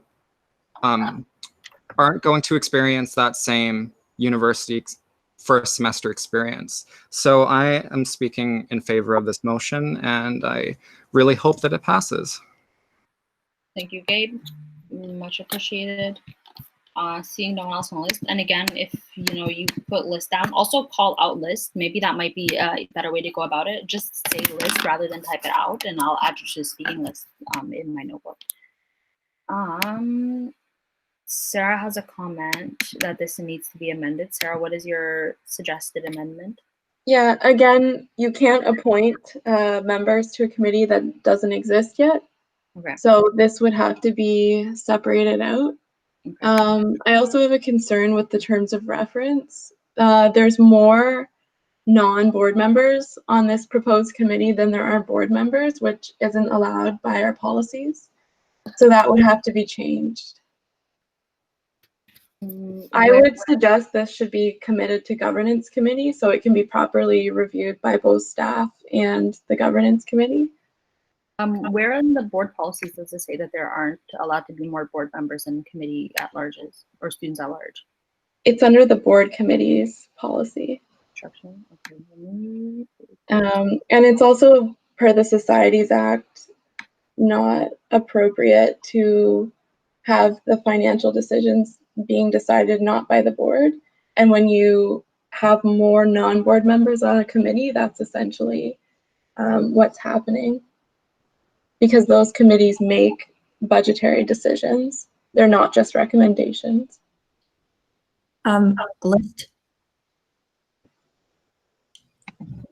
List. Oh, Buckley, yeah, go ahead.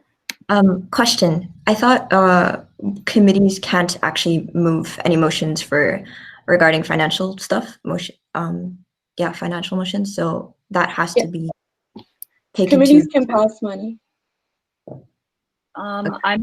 Committees, if it's to my understanding, committees can pass motions if they are budgeted for. Let me double check these terms of reference. Let's see. So the president, 1 board member, at least 2 and up to 4 board members, so that's potentially 6. 1 counselor on the recommendation of council, and then up to 6 first-year at-large members. Selections of student at-large members for this committee will be prioritized first committee. And the deliverables are engagement initiatives and results, community building events for first-year students, and first-year advocacy. Okay, cool. So I don't think the board policies say anything specifically about that. Not that I've seen, at least. And Sarah, if you're able to quote that specific policy where it says that there needs to be more actual board members. And I think even with like the Surrey Campus Committee, there's been instances where there have been more students at large than there actually were board members.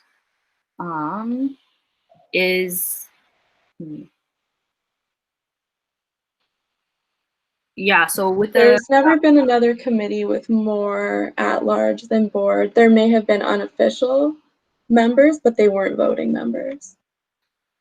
Okay. Well, president, 1 board member, chair, up to 4 board members in addition to the chair. Well, the terms of reference, I think sometimes are different than it was in reality, because I'm pretty certain there were instances where there were quite a few committee at-large members for Surrey Campus, and there weren't as many, I think, board members. Give me 1 second, just, taking a look at the policies. Gabe, would you like to go ahead? Unless there wasn't anyone else who wanted to speak, I wanted to move an amendment or move to commit this to governance committee. Okay. Would anyone like to second that amendment or second that motion to postpone or to commit to governance committee rather? I'll second. Corbett. Corbett is seconding that. Any discussion about moving to commit to governance committee? Gabe, would you like to justify or speak to that? Yeah, so I just think that we could use a little more time to go over the terms of reference and go over Sarah's concerns and bring it back to the board table just to make sure that everything's tickety-boo and good for passing. Okay, any other discussion on that?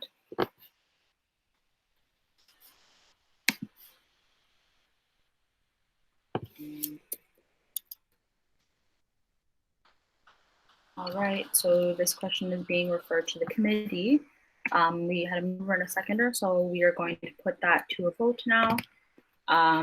All those in favor of referring this to governance committee, I am going to keep an eye out for people unmuting their mic. So I will tentatively seek unanimous consent, but we've had a bit of discussion. So if you do dissent to this, please unmute your mic, and I'll ask you if you dissent or if you would like to abstain. So now is your chance, and I'll give you a few moments to do so.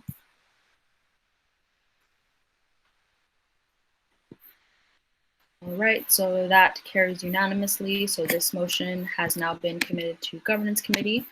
And then we will expect a report back from governance committee once this has been discussed and decided upon. All right, thank you everyone. And we can move on to the next motion. Sorry, I've opened a few different tabs looking at the terms of reference for the committee. Let's see. All right, so the next motion is going to be 6.14, committee terms of reference amendments for council of voting members. So whereas the SFSS Council is an advisory body to the Board of Directors and plays an integral role in holding the board accountable for its decisions, whereas the Council must be aware of all board affairs, including decisions made at board committees. Whereas in the 2015 Policy Manual, Council held a voting seat on every board committee, whereas this practice allows Council to have a larger scope of board affairs and allow for greater accountability. Be resolved to amend the terms of reference under voting members to read up to one councillor on the recommendation of Council for the following committees: Nominating Committee, Governance Committee, Finance and Audit Committee, External and Community Affairs, University and Academic Affairs Committee, Events Committee, Surrey Campus Committee, Vancouver Campus Committee, and Accessibility Fund Committee. Would anyone like to move that? I'll move. Gabe moved. Perfect. Would somebody like to second? Matt. Matt second. Perfect. Any discussion on this one? I can speak to that if that's okay. Yeah, please go ahead. So I brought this motion forward because I feel that there is a lot more room for the board to make to allow for greater accountability of the board by council. And if we're thinking about council's role in the bylaws, council serves as an advisory body to the board. And the reason for that is because council is made up of representatives from all student unions. And because of that, they have access to information that is very useful to the board. And that's why we serve as an advisory committee. And in order to fulfill that duty properly, council needs to have the ability or the access to all the information in order to make recommendations to to the board, pardon me. And some progress was made in that regard when council appointed a board liaison last term. I served as board liaison, council liaison to the board, pardon me, and I reported to the board and to council on board and council affairs respectively. Having open seats for councillors on every committee allows council to have a larger scope of what the board does, not just at the board table, but at the committee table.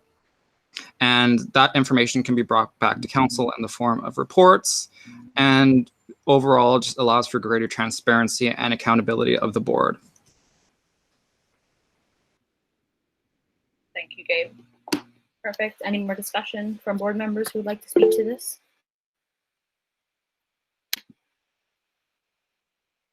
Any more discussion? Sarah's left us a comment. Again, I'd recommend committing to governance. This would change quorum regarding board members and non-board members, as well as paying counselors. To my understanding, the council stipends refer to their equivalent to all the number of council meetings that councils attend. I think Corbett would like to make further comment on it. Corbett, you can go ahead.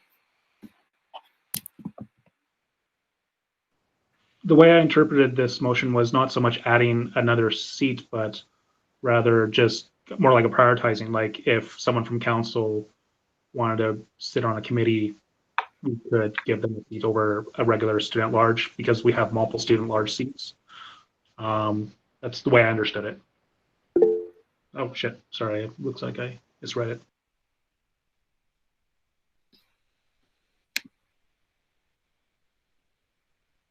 Okay, thank you, Corbett. So the motion reads, where council must be aware of all board affairs, including decision made at the board, be resolved to up to one council on the recommendation of council. Okay, so do you want to say something? Can I speak, please, List? Yeah. I think, Corbett, it's actually, you're adding one more voting member. So it is an addition. Which should also be fine. I am a little bit iffy about committing this one to governance committee about the change in quorum. To my understanding, there's no actual stipulation in the Societies Act that says that board committees are not allowed to, like, to my understanding, the Societies Act doesn't talk about board committees at all. And it's more about at the end of the day, the delegation of responsibility to the committees, which we've done, and we have had committees in previous times that have had more board members have had more committees at large than board members attending, and they count to quorum the same way. So it's not like we would break quorum if, you know, if there were less board members and there were actual committee at large appointments. So I don't know if this is really an issue for this one in particular, to have councilors be a part of the different committees as voting members, because they would count to quorum the same way a board member would anyway. I'm wondering, why couldn't councilors just apply as at-large members? I believe they can. So Buckley says, sorry, Buckley, would you like to go ahead if you have a comment? Yeah, I was just saying, I just like pulled up the policies, and like an example of what you were saying was like the Surrey committee, where in the policies it's 4 board members and then 6 at large. So having more at large isn't actually a problem. Yeah, it should be fine still. That's because there's also a chair and the president. Yeah, and all of them combined are 4. And yet the policy says 6. So I just want to highlight that we do have it in our policies, and then Societies Act doesn't touch on any committee related stuff. So it's up to the board to discuss. Gabe, you're on the list, so you can go ahead. Hi, thank you. Sarah, in regard to your question, yes, counselors can apply as a student at large, but I believe the idea of the motion was to have a specific, letting counselors apply as students at large doesn't guarantee them a seat. They are in the same pool as the rest of all the other student at larges that apply. Giving them a specific seat solidifies the board's commitment to accountability and transparency from the council. Right. I think my concern is in the future. Like, I'm always forward thinking, and that's sort of the role that I have as staff. What if no counselors apply? Now there'll be an issue meeting quorum if you're adding another seat. Even with previous committees, if we say that there is up to 1 seat for counselor, saying up to 1, doesn't that like get rid of the issue of a counselor not applying? Because if the counselor doesn't apply, the up to 1 includes 0. Yeah, you can have it as up to. It does read as up to. Okay. Yeah. So just checking, is there a problem with quorum if it reads up to? Because that is what the motion reads. There would just be no counselor on the committee if a counselor didn't apply. So it's the same way that, say the Surrey campus allows up to however many students at large. If we only get 3 students at large, those 3 are the ones that count to quorum. So say the committee is 5 people, and say the committee is made up of 6 people versus 12 people, quorum is still going to be half plus 1 of that particular number of committee members, if that makes sense. So you actually run into more of a problem if you have more committee members that don't show up to meetings, and then you're going to have an issue fulfilling quorum. But this shouldn't be an issue because they wouldn't count to quorum anyway. Yeah. So I think most of the concerns around this one have been quelled, unless somebody, I'm not hearing any. Let me see, there's a message. Gabe says, that was my impression too. Okay, cool. I'm not hearing anyone moving to make any amendments or anything like that. Any further discussion on this matter? Nope. All right, so we'll put it to a vote. I'll reread the motion. Whereas the SFSS Council is an advisory body to the Board of Directors and plays an integral role in holding the board accountable for its decisions. Whereas the Council must be aware of all board affairs, including decisions made at board committees. Whereas in the 2015 policy manual, Council held a voting seat on every board committee. Whereas this practice allows Council to have a larger scope of board affairs and allows for greater accountability, be it resolved to amend the terms of reference under voting members to read up to 1 councillor on the recommendation of Council for the following committees: Nominating Committee, Governance Committee, Finance and Audit Committee, External and Community Affairs, Events Committee, Surrey Campus Committee, Vancouver Campus Committee, Accessibility Fund Committee. All those in favor, seeking unanimous consent, please unmute your mic, or if you would like to dissent or abstain from this motion. I am not seeing anything. So the motion is carried unanimously. we can move on to motion 6.15, begin process for seeking students at large for board committees. So be it resolved to mandate the nominating committee to start the process of seeking, identifying, and recruiting students in consultation with the various committee chairs to apply for board committees and as students at large. Be it further resolved that each committee chair begin developing criteria for motion committee applications. Be it further resolved to mandate the VP Student Life to work with council to seek, identify, and recruit counselors to participate in board committees. Would anyone like to move this motion? I can move. It's Jennifer. Jennifer moves. A seconder, please. Samad? Samad seconds. Thank you, Samad. Any discussion on this one? I think this one is another just intention, a motion that outlines our intention to get started with the nominating process ASAP, and then also mandating our VP Student Life, who is now our council liaison, as was passed in an earlier motion, or as was solidified in an earlier motion, to work with council to seek and identify some people who might be interested in actually joining our board committees. So I'm really glad to see that we're committing to get this out ASAP. I think it's great to have committee appointments and students at large involved in the committee right from the get-go, and then we can get started on more fun things like committee planning and actually doing events and stuff. I don't know if any board members would like to touch on this before we put it to a vote.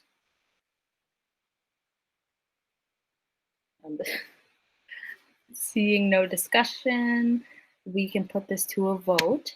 So the motion reads, be it further resolved that each committee chair begin developing criteria, or be it resolved to mandate the nominating committee to start the process of seeking, identifying, and recruiting students in consultation with various committee chairs to apply for board committees as students at large. Be it further resolved that each committee chair begin developing criteria for committee applications. Be it further resolved to mandate the VP Student Life to work with the council to seek, identify, and recruit counselors to participate in board committees.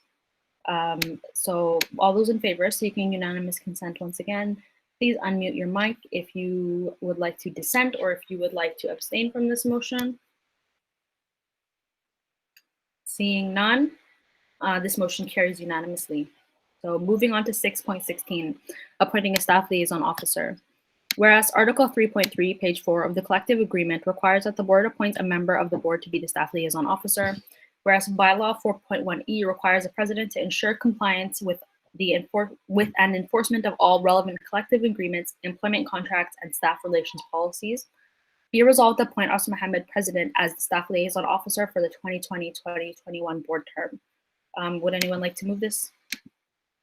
I'll move Corbett. Corbett, thank you, Corbett. Buckley seconds. Perfect. I'd like to amend this motion to include Shubangi Jain as one of the staff liaison officers. So just editing the last clause. So be it resolved to appoint Asma Mohammed president and Shubangi Jain, HR manager, I believe is the name of the position, as staff liaison officer for the 2020-2021 board term. So I will type that out and put that in the box. Would anybody like to second that amendment? I'll second it. Gabe seconds. Manager Administrative Services. Thank you, Sarah. Gabe seconds. Perfect. So the motion will now read, be it resolved to appoint Asma Mohammed president and Shubangi Jain administrative, hold on, let me reread that. Manager Administrative Services as staff liaison officers for the 2020-2021 board term. So we're going to put this amendment to a vote. All those in favor of this amendment to add Shubangi, if somebody would like to dissent or abstain, please unmute your mic now. All those in favor? All right, so that carries unanimously. So now that we're back to the main motion, we can open up discussion for the motion as it is now amended, which give me 2 seconds and I will type in the box right now. Give me 1 moment.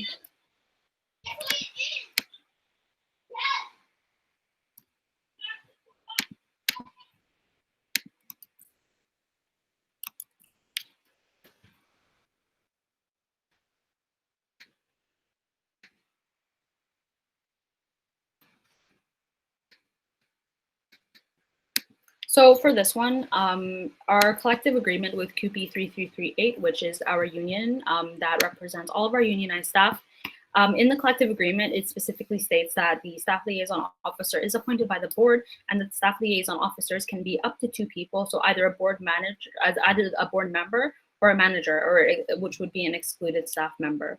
So for this, it's pretty common practice for the president to be one of the staff liaison officers. Other than the last 2 years, almost every year previous to that, either the main and only staff liaison officer or one of the two was the president of the society.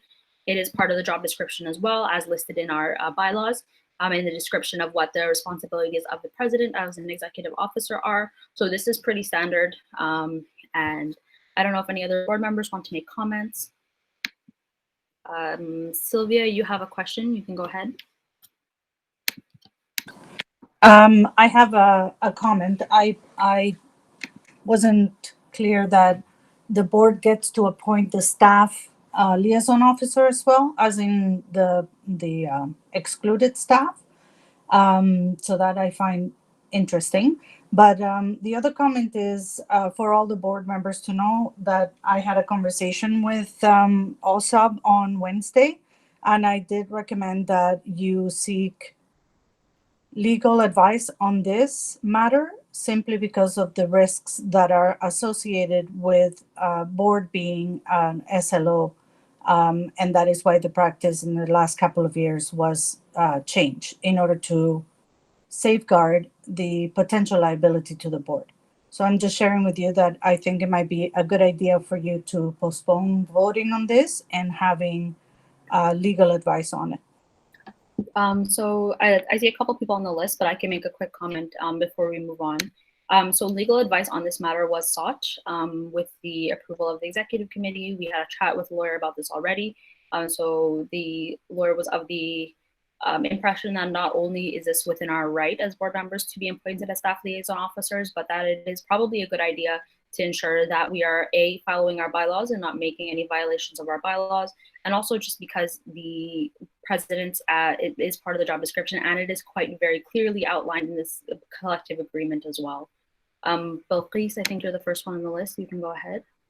Yeah, so I was just going to say it is pretty clearly outlined that the board isn't the SLO, the staff liaison officer, but the president would be, well, whoever the board decides. And typically, as Osip said, it has been president, and it just fits appropriately to make sure that we're connected with staff and making sure that just connected and respectful. And it is in the agreement, so it's well within our responsibilities as a board to follow this agreement with our staff. Perfect. And yeah, just Gabe, sorry, you're on the list. Go ahead. Thank you. Sylvia, you speak of risks. I'm just curious what you mean by that. I'm not a lawyer, so all I can say is that you needed to seek advice and you've sought it. So that's all I can say. Thank you, Sylvia. Is there anybody else who would like to be added to the speakers list? Corbett, go ahead. Yeah, I just wanted to clarify that the staff liaison officer, as a specific thing, has some additional access rights to employment stuff with the union that the rest of any other board members wouldn't necessarily have. These include things like commendations. So the risk is less for the rest of the board because we wouldn't have access to that according to our collective agreements. That's why we appoint only one person, or one board member specifically in this case, and one excluded manager.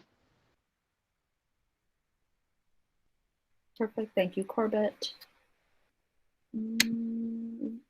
If anybody else would like to have a comment on the situation, please either list yourself or go ahead. Seeing no discussion now, we'll go back to a vote to the main motion. So the motion as it reads now, and I put it in the chat box for anyone to follow along, whereas Article 3.3, page 4 of the collective agreement requires that the board appoints a member of the board to be the staff liaison officer, whereas bylaw 4.1e requires the president to ensure compliance with and enforcement of all relevant collective agreements, employment contracts, and staff relations policies. Be resolved to appoint Austin Mohammed, President, and Shubangi Jain, Manager, Administrative Services, as staff liaison officers for the 2020-2021 board term. All those in favor seeking unanimous consent, please unmute your mic if you would like to dissent or abstain. I've got my eye out for that. Okay, I'm not seeing any unmuting. So this motion carries unanimously. Thank you. So now we are on motion 6.17, organizational restructuring and review. Whereas the Board of Directors in the summer of 2015 conducted a governance restructuring that resulted in the acceptance of the policy governance model, also known as the Carver model, where the board focused entirely on governance work and delegated operations responsibilities to a senior manager. Whereas this model resulted in a continued decline in useful knowledge and skill sets of board members, thereby impacting their ability to effectively oversee the management of the society and the fulfillment of their fiduciary duties. Whereas the overall principles and processes of the policy governance model are not being followed. Be it further resolved that the SFSS no longer follow the principles of the policy governance model. Be it further resolved that the board commit to repealing and replacing the current SFSS board policies, and that the board task the governance committee with reviewing and recommending updates to the 2015 policy manual for the board to consider. Be it further resolved to task the executive committee to research and review options for an administrative restructuring. Be it further resolved that the governance committee and executive committees report back to the board within 30 days on the progress of its research and review. Would anyone like to move this motion? Move. Corbett. Corbett moves. Thank you, Corbett. Would anyone like to second? Samad. Samad seconds. Thank you. Any discussion on this matter? I'll go first since I was a mover. Okay, so as a returning board member, I've been involved with helping. Excuse me, a little bit nervous. As a returning board member who has been involved with helping implement the policy governance model in 2015, and as someone who stayed involved with SFS during the time afterwards, and saw the changes that has occurred in this organization, I realized that my board in 2015 made a mistake. And this motion is a first step in correcting this mistake. Policy governance divides the organization into governance and operations work. The board focuses on governance, where they look at long-term planning, policy changes, student engagement, reviewing performance of the executive director, other things. The staff and admin focus on the day-to-day operations of the SFS to deliver services, monitor budgets, schedule staff, etc., etc. Having full-time staff handle much of these tasks is a good idea because they can consistently be available for students who need grant rooms booked, stuff. And it's important to have some admin to take on supervisory roles to free up the student board, so they don't have to so they can focus on long-term planning. Past boards, especially execs, sometimes will burn themselves out trying to do everything. So it made sense at the time to put this model, to use this model. The problem is that under policy governance, the divide is too stark. It has resulted in years where board members know very little about their own organization, how it works, and what problems it's having. My predecessor told me in our transition that he was rather bored in his role, and that the system that we have in place prevented him from really doing much. Everything was assigned to others, and they had to wait until get results back. This results in less knowledge and experience being gained by each individual board member, and which means less is getting passed on to the next board. Times that by 16 members and multiple years, and it has a really strong impact. So this combines with the high turnover of our boards, it just becomes this kind of cascading effect. We're just built for every year. We also don't really follow this model very well. And a number of board members committees still do operations work in like event planning, lobbying, and other things that under policy governance should probably be staff only work. Many board members come from clubs and student unions where they are in charge of doing everything. So then jumping into this new role with a different model where they have to focus more on reading reports, reviewing board policies, etc., it just doesn't work here. This board needs to make a better model that still involves student boards and decision making and allows them to work on projects with staff. So this motion lays out the first step in making needed change. It asks the board to no longer follow the principles of the policy governance model. It commits us to repealing these relevant policies, but not before we have the governance committee and exec committee review all our policies, new and old, and administrative structures, and research new ones. These committees, to keep them accountable, have to report to the board within 30 days of their progress. It doesn't mean that they have to finish their work within 30 days, just that they have to report back. Now, the 2015 policy manual is mentioned because it was an all-encompassing set of policies that covered board and administration, committees, club and student union funding, and a host of other things.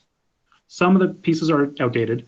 Much of the language around board accountability, oversight, responsibilities is worth reviving. One example I can give is that in the 2015 policies, all board members are required to have a position guide that they had to keep updated, which I think would be very helpful for current boards because when I took over my role, there was nothing. Just a bunch of emails, a well-organized Google Drive, but nothing else for me to be able to learn my role quickly. So, and also, I also want to compare to how the 2015 board did their governance restructuring. There was no research and review of alternate models. We, as new board members, we were told that policy governance is pretty much what we're going with. And we were just never really given any options. And the implementation was rushed, and issues were, I don't think, were ever really truly fixed. And that this motion, as a first step to change this process, is a way for us to do this more responsibly, to take our time, and to do the research and review as necessary, so that the board can have options in the future when they want to make change. Thanks. Oh, thank you, Corbett. Sorry, my computer froze for a moment there, so I may have missed a bit of the issue. Is there any other discussion? I can touch on it a little bit. I don't know if Corbett may have already said this, but I did catch the end of it. I am in favor of this motion, and I do also agree that we are going to need to conduct this review. And to me, this motion is simply signifying the beginning of a review of two big facets of our organization. So our governance structure and also our administrative structure. So I think they do also go hand in hand, because as Corbett did note, a lot of things have been delegated to operation and senior management, which has, I think, resulted in the decline of useful skills gained by board members, including myself. And being on the board last year, I definitely saw, we don't have a really good understanding of the Carver model. And even if we do, we aren't using it properly. I think need to find a better balance between being a policy governance board and a working board, because, as I'm sure you guys all agree, it doesn't make sense to have board members who are also students doing things like payroll and doing things like scheduling people. That's not the best use of our time. But at the same time, to delegate so many responsibilities to management and to say, if we were using Carver model properly, none of the board members would be able to be contacting staff. And that obviously isn't happening. We send work orders to our staff, we email them, we do communicate with them on a pretty regular basis. So I think finding a way that we can find a good balance between being a governance board where we do request reports, and we do also, participate in events and event planning, and participate in campaign planning and some of the on-the-ground nitty-gritty work at the same time, I think will be very, very effective for us. And also, a lot of the time last year, I didn't even know how to request reports. I didn't request reports, and the only report that we received, to my understanding, was the operational report on the day before our term ended. So, I think that's the onus is on the board for not being good at oversight, and also not being involved in the day-to-day operations at all anyway, which I think would have been very helpful, and we would have been able to, keep up with things a little bit better. So I'm hoping with the review committed to governance regarding the actual board policies, we'll be able to have a little bit of a clear understanding of what the limitations are going to be of the whatever we delegate, I guess, to management, and also the administrative review. I can touch on that one a little bit. So I believe it is well within the rights, and it is also the duty of the board to review any, process, any new structure, anything that we implement together. So, as you know, within the last year, we did actually have quite a big increase in the number of administrators that were employed by the SFSS. And as that has happened, I think over the course of the year, we'll be able to do some review on, is this working for us?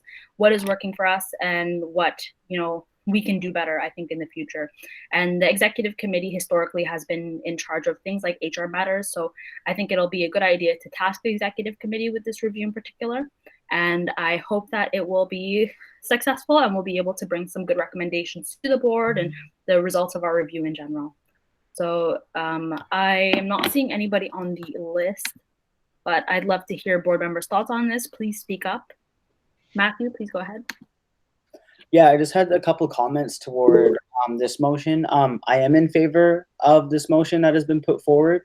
The current structure, I feel, does not properly coexist with our current student society. As of right now, we're only asking for a review. There are no concrete decisions being made. We want to see how and what parts with governance and operations are working for the society, and also what structures can be implemented to ensure there's more transparency and how we can make the society work better for the students. Prior to being on the board, my experience with the SFSS was confusing and also lacked continuity for points of contact for operations. I believe this is due to the structures that are put in place, for example, the Carver model, This definitely impacts how we support our constituents and membership, being on that other end, and now I'm on this end, being on the board. The lack of involvement that the board of directors plays within the society is something that needs to be restructured and revisited. I believe that this can be done in a good way. We have good intentions to support and ensure students are taken care of, as well as our administration. Consistently throughout my time on the FNSA, I've faced many barriers, from lack of support and fiduciary responsibility from the SFSS. Decisions being made at the board table and lack of transparency around decisions took quite a toll on our membership, and I can speak to that personally. And only now am I realizing that it is because of this governance model, and it is proving to be a barrier to better support our students. So that's kind of my comments around that, so thank you. Thank you, Matt. Bill Finks, you can go ahead. Yeah, thanks. So I want to speak in support in favor of this motion because it signifies that we are not in agreement with the spirit of the Carver model, which is very much keeps, like there's the decision making, which is the governance and the direction setting, as well as the operational stuff. But I think it's important that we start the process of researching to find a more suitable model so that we can have a more cohesive unit for a student society. Because right now, let's say you do set the direction for something and not really being in touch with how the stuff is implemented is really challenging for us to it's challenging for us to see how things we want, how to put this, it's challenging for us to implement stuff when you're not actually there to do it, and you have to tell operations to do that. So that's kind of the reason why I'm really in support of finding a new model. I think going back to the 2015 policy manual to refer to would be a good baseline, because it was pretty comprehensive, and so we do have that base to work up from. I think that the admin restructuring, it does, as I've said, go hand in hand. You can't really do a remodeling without taking into consideration the structure of everything, of delegating who reports on what. So I think it's really important that we establish a system that empowers us to empower our students. And as Russell also mentioned, we should be doing reviews. So I'm in favor of this motion for that reason. Well, thank you, Bill, please. Gabe, you can go ahead. Hi, thank you. I'm not sure what I can say that hasn't already been said, but I'll offer my thoughts on this motion as well. And I am speaking in favor of the motion. And I just want to start right off the bat and say, I don't believe what we have in place right now is working. We've implemented it, but it's not working properly. The board is focused on governments and stakeholder engagement and making changes through policy, things like executive limitations. But I think that over the years, boards might not know what these limitations are. This can also just lead to a decline in knowledge, or might even just lead to students not really knowing having the knowledge to actually perform their fiduciary duties. And legally the board must manage the society, and this model doesn't work well with the high turnover that we have on the board. Our board terms are one year long. We don't have the time to develop that knowledge. And also, just something else I'd like to touch on is under policy governance, the board doesn't really report to anyone, and it's not held easily accountable, and it lacks transparency. A lot of decisions are made through delegated power to the operational side of the society, and students are often not privy to those decisions. Sometimes board members aren't even privy to those decisions, and decisions that are made that end up angering students, there is confusion around how to hold who accountable and how to appeal those decisions. Under policy governance, the board doesn't really report to anyone, and it's confusing to students who don't agree with decisions that are made. And the board often thinks that they can just ignore everyone else and make their own decisions. And I saw this firsthand last year with council. I was council chair for an entire semester. And, you know, I saw that without proper framework for accountability, that the board doesn't have an obligation to work with bodies like council. And this, you know, this is because the policies don't actually require them or currently state them to do so. And the 2015 policies had board and council more interwoven and allows for greater oversight from council and board in a more bicameral way. So I am wholeheartedly in favor of this motion. And I know that if it were to pass, that we would take this entire process diligently and make sure that we have all the required information and that we are communicating properly with everyone. This motion that's on the table today is purely symbolic of the direction that this board wants to head in. And I'm sure that we will make sure that everything is done properly and with the students' interests in mind at the forefront during this entire process. Thank you, Gabe. I think on the list is Wei-Chun. You can go ahead.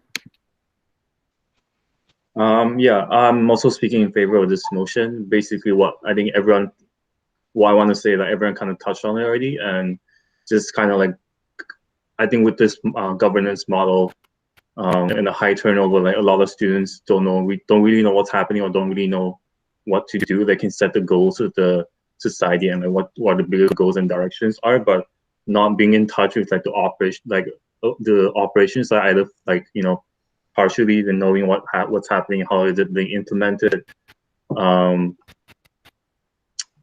like especially with big decisions being made, and then having students push back, and that the board are like don't know what's happening. They find out at the same time as students. And one example I can think of is like with club funding, when the bubble tea funding thing came up.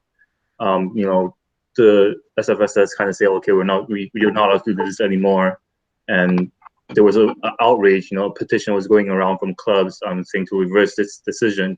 And that, you know, students kind of went to the board and asked, and like the board members didn't know this decision was made too. They found out at the same time as the students. And I think if this model is enabling that kind of like decision making, that there's no, like the board members are not really knowledgeable about this kind of decision, we should really look into like reviewing and changing that. That's in favor of that motion, because as students we are representing our students, right? And we are students as well, and then we should know how these like decisions are made and why they're made and how they're being implemented. So I'm in favor of it. Cool. Thank you, Wei-Chun. Samad, you can go ahead. Thank you. I would like to start by saying that I support this motion, and due to the reason being most of what I wanted to say has already been covered by Gabe, Corbett, Bulkis, Wei-Chun, but I just want to reinforce the voice here. I believe we are here to serve our community, our membership, and if something is not working for our membership, something is not working for our board, I think it's due for a review. We should review it first and see what is best for the students, and then implement that. So right now, if we are going for the review and see how we can make things better, then I completely agree and support the motion. Thank you. Thank you, Samad. If any other board members would like to speak, please do so. I would just like to note, you know, this is not fully just us saying that we want, you know, I think there needs to be a balance between essentially the board's job is to set the strategic vision for the organization. I think that should remain. We are the students and this is a student society. However, I think when it comes to the means to get there, we need to be a little bit more flexible in how board members can be involved. And, you know, we do definitely need to have some support when it comes to support from staff, which have been very, you know, helpful to us in recent years, and the help of our administration as well. But I think a lot of it is reviewing these structures, seeing how they're working for us, reviewing things like, you know, more reports, and talking a little bit more about how we think we can move forward in a way that is going to help bring the society to a place where we feel like we are, you know, really representing students, and that we are, you know, being fair and being, sensible about the ways that we spend our money and being sensible about the ways that we make decisions on behalf of the students, and, moving away, holding board members, I think, to a higher standard and making us more accountable to decision making. I think a lot of what happened last year, at least, was, we had board members who did have certain portfolios, and those were, covered by other people. And these board members ended up doing very little to nothing. And I really hope that that's not going to be the case this year. And I anticipate that it won't. But I think by reviewing the governance models that allowed this to happen, where something like this maybe wouldn't have happened previous to the Carver model being implemented, is going to be important as well. Would anybody else like to speak to the motion at hand?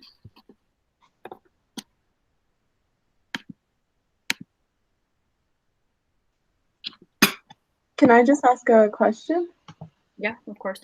So in the interim, there's a line that says, be it resolved that the SFS no longer follow the principles of the policy governance model. What does that mean for following the policies? Because they're not being repealed, but they do inform aspects of the policy governance model. Yeah, go ahead.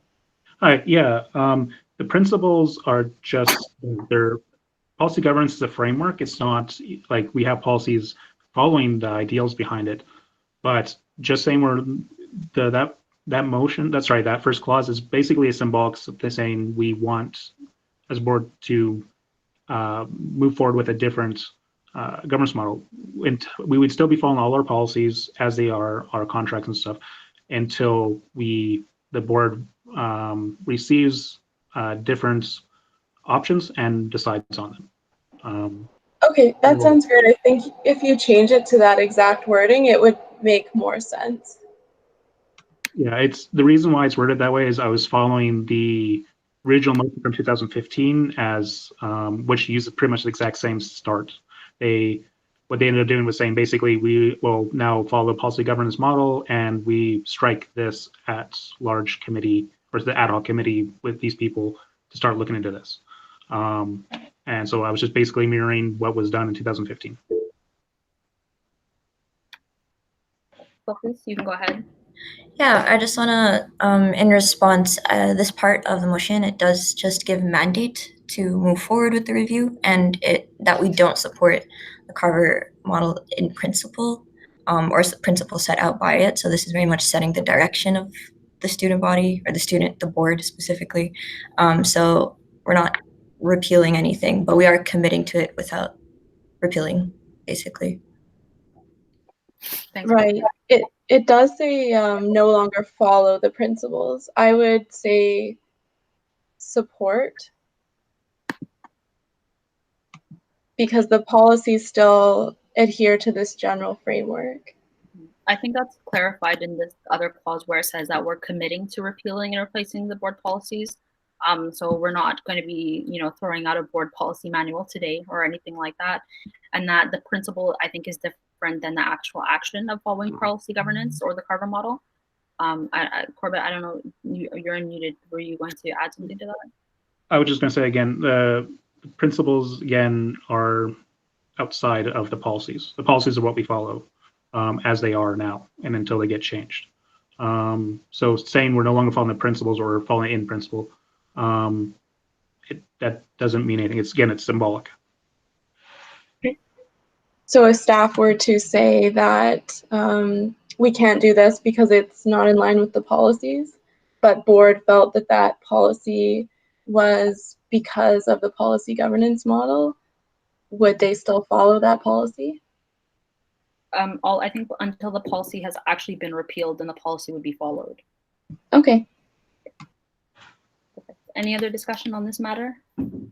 I'm sorry, Osap, I'm having a hard time hearing you. Can you repeat what you just said? I didn't hear what you just said. Yeah, I just said as long as the policy hasn't been repealed, it will still be followed as is.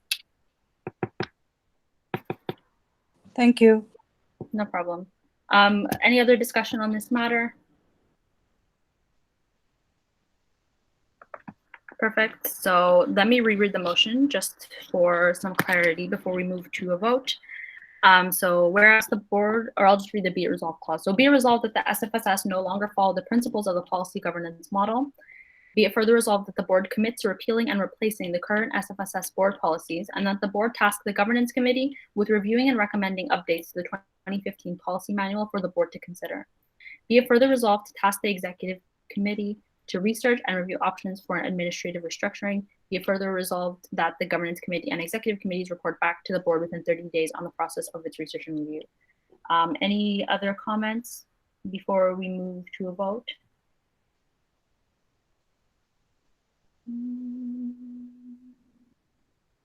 Yeah, so I think with this passing of the motion, I think it'll allow board members to review all relevant documents relating to our governance structures and to our administrative structures as a part of the review. So hopefully we'll be able to have access to those documents soon upon the passing of this.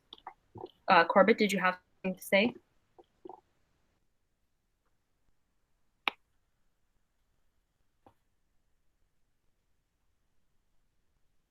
No?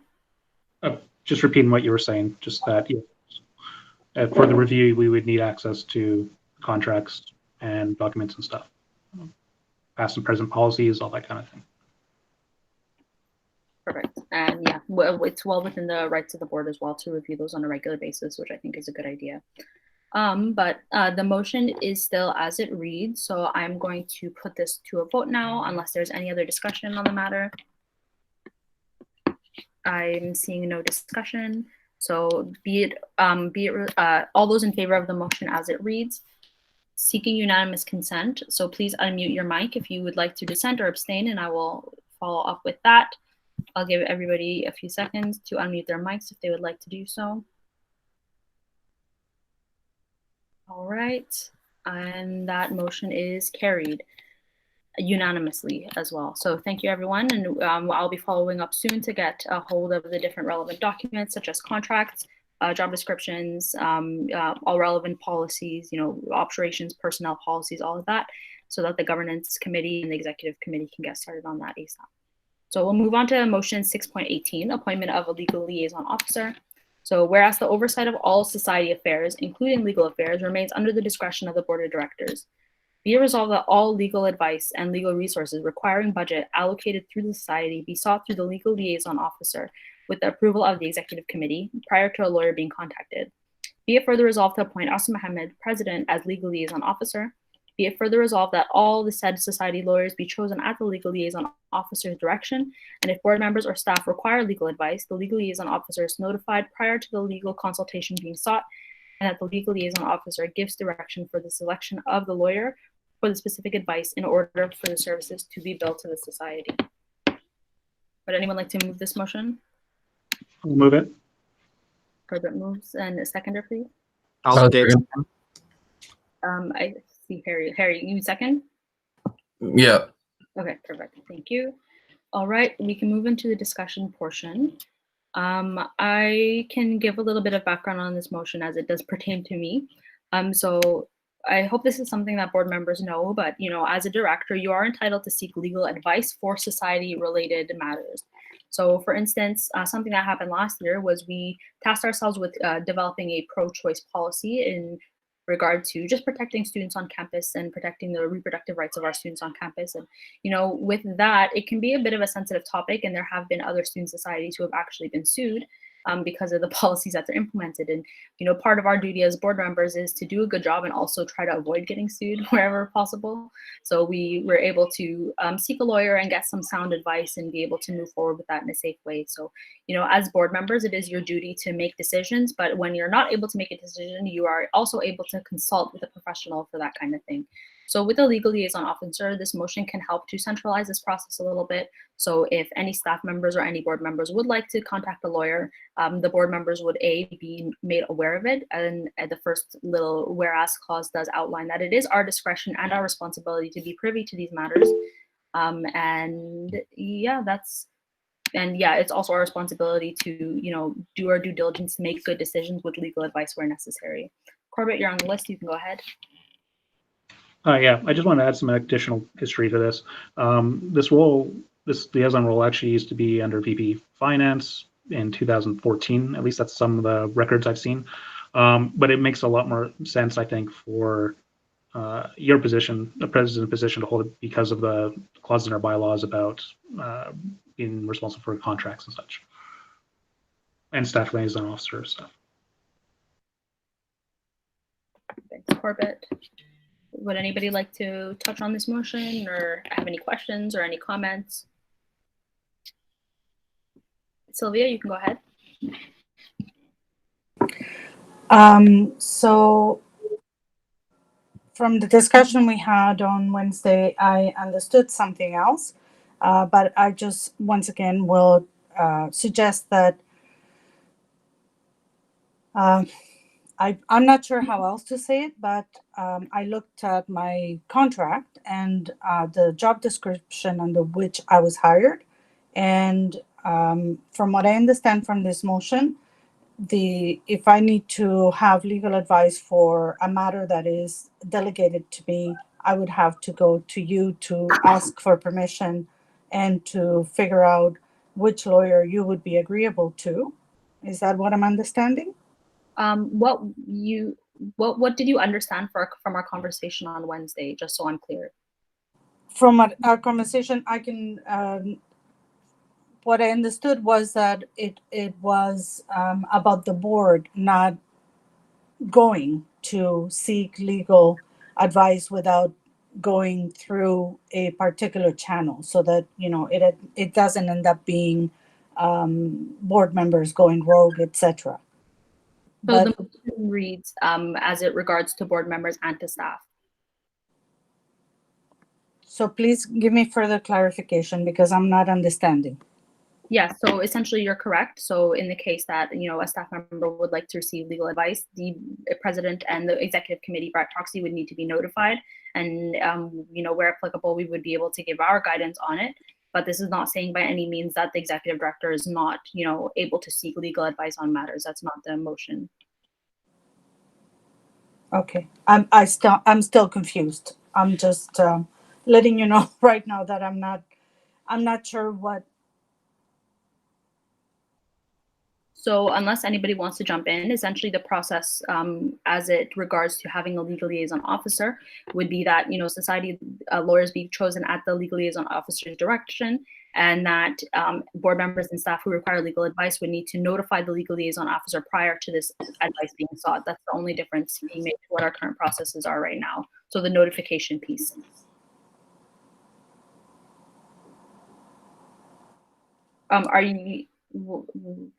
I'm not sure I fully understand what the concern is. So could you please just repeat it?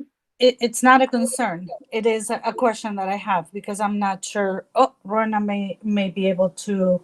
I think it's very late on a Friday, and this is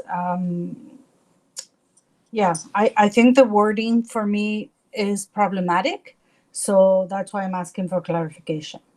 Okay, Rowena, if you have a question, you can go ahead, or if you just from my reviewing the legal invoices, we do work with a variety of lawyers for things.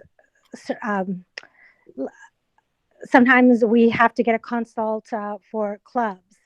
Sometimes we are dealing with leases, and we do have, long-term relationships with some of these lawyers. I'm thinking of with the Build SFU piece.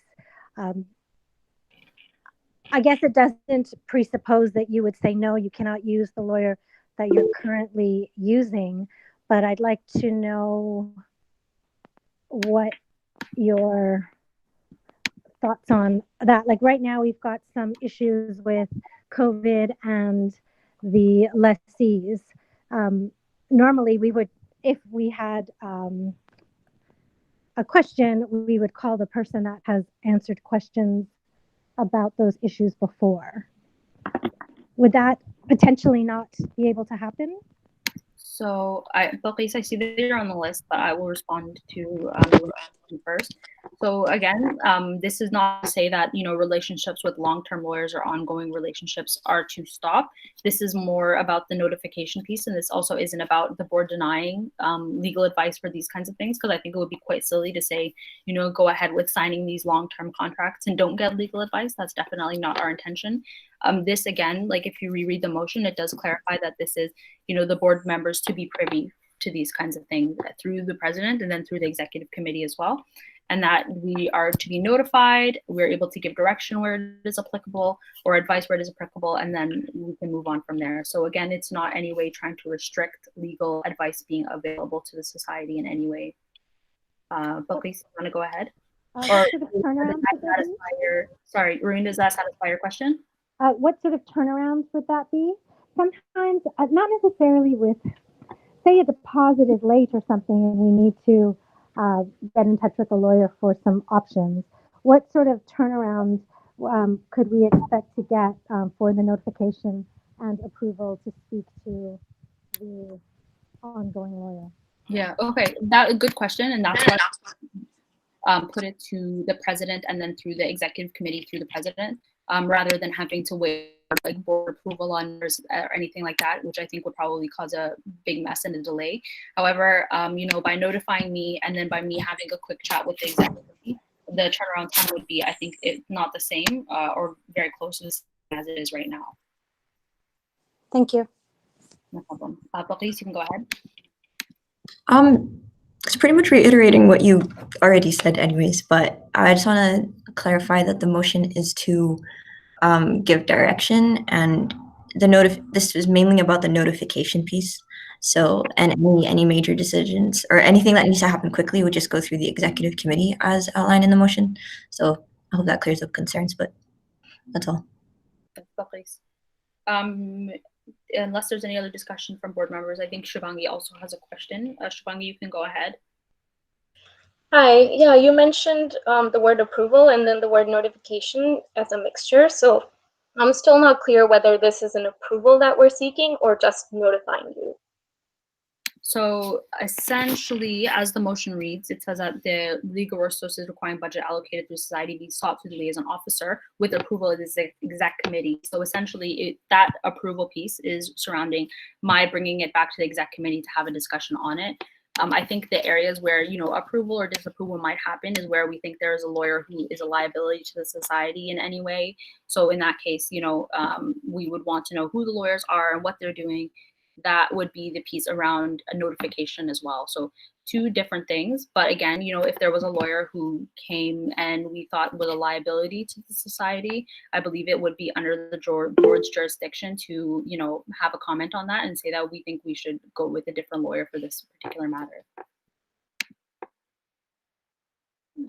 Sarah, you have a comment? Yeah, I just want to check in to see if the board is aware of some of the stipulations in the CA. So the CA grandfathers in job descriptions. So in my job description, I am able to seek legal advice, if any, and that's without any stipulations, to complete projects on behalf of the board. So if any changes to that job description are made, that does have to go through a working conditions meeting with the union. And I can only speak for my job description. I'm sure this is in other staff job descriptions, but I would just be very careful with putting limitations like this without checking the CA or with the union first. Okay. So are you saying that the issue within the collective agreement is that the board needs to be notified? I don't see an issue with the notification. It seems like in this motion, we're not really getting to the root of what some of the staff concerns are, which I believe it's having to go through the executive committee for approval, which could delay operations.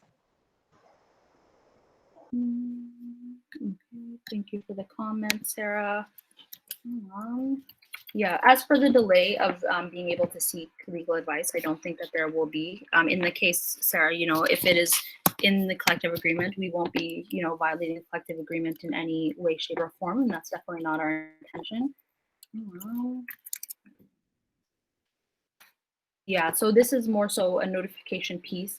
I think approval would only play in if the board saw an issue with it. Otherwise, I believe it would be good to go ahead, and I think the motion does also reflect that. I don't know if if you have any other concerns about that, or if any board members have any comments, but I think it's quite clear in that the legal advice is available to all staff, that includes admin staff, and to you, Sarah, as well, and to anybody whose job description in part requires them to seek legal advice. And I will definitely review the pieces in the collective agreement as we do execute this role alongside the executive committee. If a small change needs to be made in which, one member does, have a little bit more leeway under the legal liaison officer role, then that will be made in a way that is compliant with the collective agreement 100%. I don't know if that quells your concern at all. I can still see future issues, but that's just my recommendation. Okay. And what future issues do you see? Timing, I think. I know you're suggesting it would be easy, but I've been here for 2 years, and I'm sure Sylvia can attest to that often executive committees aren't able to meet as quickly as they'd like. Students have very busy lives, and we understand that. So I think that would be a future concern. So with this, again, even as board members, if we are looking to seek legal advice, it doesn't have to come through a motion at the board table or at the executive committee table. Even as we're seeking legal advice for other matters pertaining to the board, the executive committee did have, I essentially just sent out an email asking for people to, approve the process of reaching out to legal advice. So I still think the turnover time would be quite quick.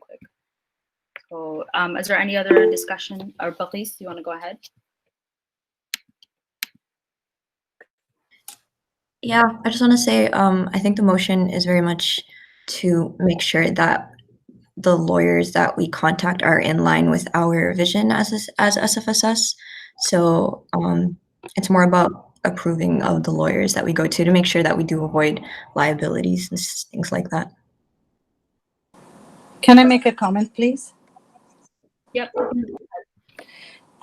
So for me, I think with the piece that's the most problematic is given the direction of the lawyers that we use, because you say they need to be aligned with SFSS vision, and legal advice is aligned with the law.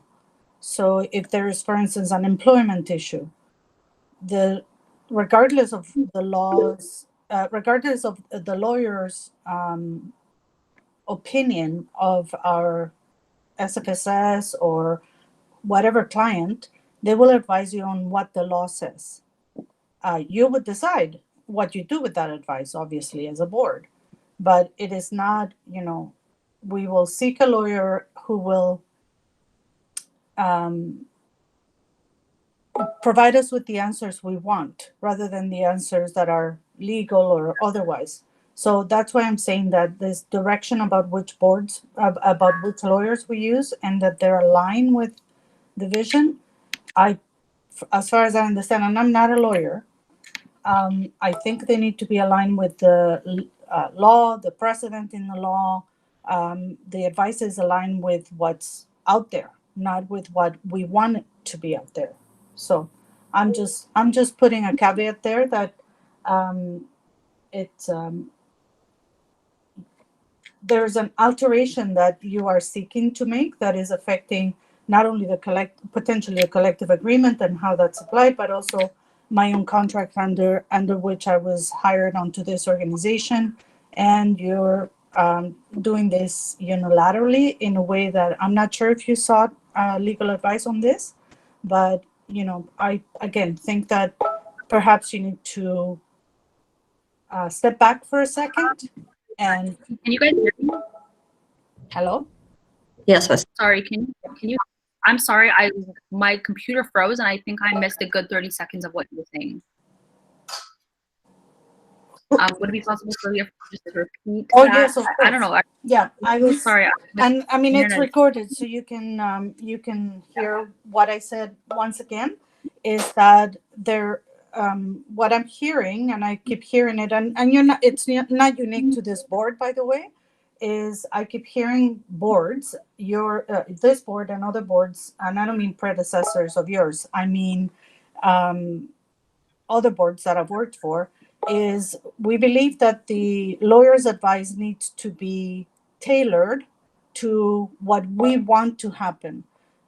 As far as I know, every lawyer I've ever worked with will tell me what the law says, what legal precedent has been said, what court cases have happened before, etc. So then I can make up my own mind as to which course we're gonna take. It's not I seek a lawyer until they give me the advice that is about me finding the answer that I want. They give you the advice and then you decide what decisions you're going to make with that advice. But they should be neutral of your desires or us as an organization or anything. They go by the law, by what's precedent, what the courts have decided, by jurisprudence, all of that. So that's why I'm saying that, it seems like you from what I understood Buckley saying is we will seek lawyers that are in alignment with what SFSS needs or something to that effect. I'm paraphrasing. I'm just saying, they're I don't know that is what a lawyer would do. I have never seen a lawyer do that. But, and like I said, it's also, if it's a question of informing you, we are going to consult on whatever, a contract or an HR matter or this or that. But then you're giving direction as to what lawyer is consulted, and that's problematic. Not only, as Sarah has said, it affects her job description and everything that has to do with the collective agreement, but it does mine too. And you have to seek advice on those before you decide to move unilaterally to fundamentally change my employment contract with you. Thank you. Thanks, Sylvia. I cut out again, so I think I will allow the conversation to continue. Buckley, you had a response? Yeah, I just want to clarify that and reassure that we will be following everything legally, in terms of, and not violating any collective agreement or contract. In terms of the lawyers consulted, the reality is that lawyers do have their biases. So while the law is objective, lawyers do have their biases. And when I say align with SFSS values, I mean in tune with, or at the SFSS vision, I mean the lawyers that we select or we want to be consulting with are ones that need to be in tune with student societies, and aware of student societies, student unions, and how they operate, and have a good understanding of the Societies Act, and the direction of who will still take into consideration like the EED, for example. But we just want to make sure that our direction in terms of who we're consulting is given, because we need to make sure that the lawyers we consult are in the best interest of the student society. So while the law is neutral, we do need to make sure that we're consulting with lawyers who understand how student unions are operating and how, the legality of everything, and not mixing up recommendations with the legality of things. We need to keep those separate, as you said. So just making sure we seek appropriate legal counsel. May I make another comment also?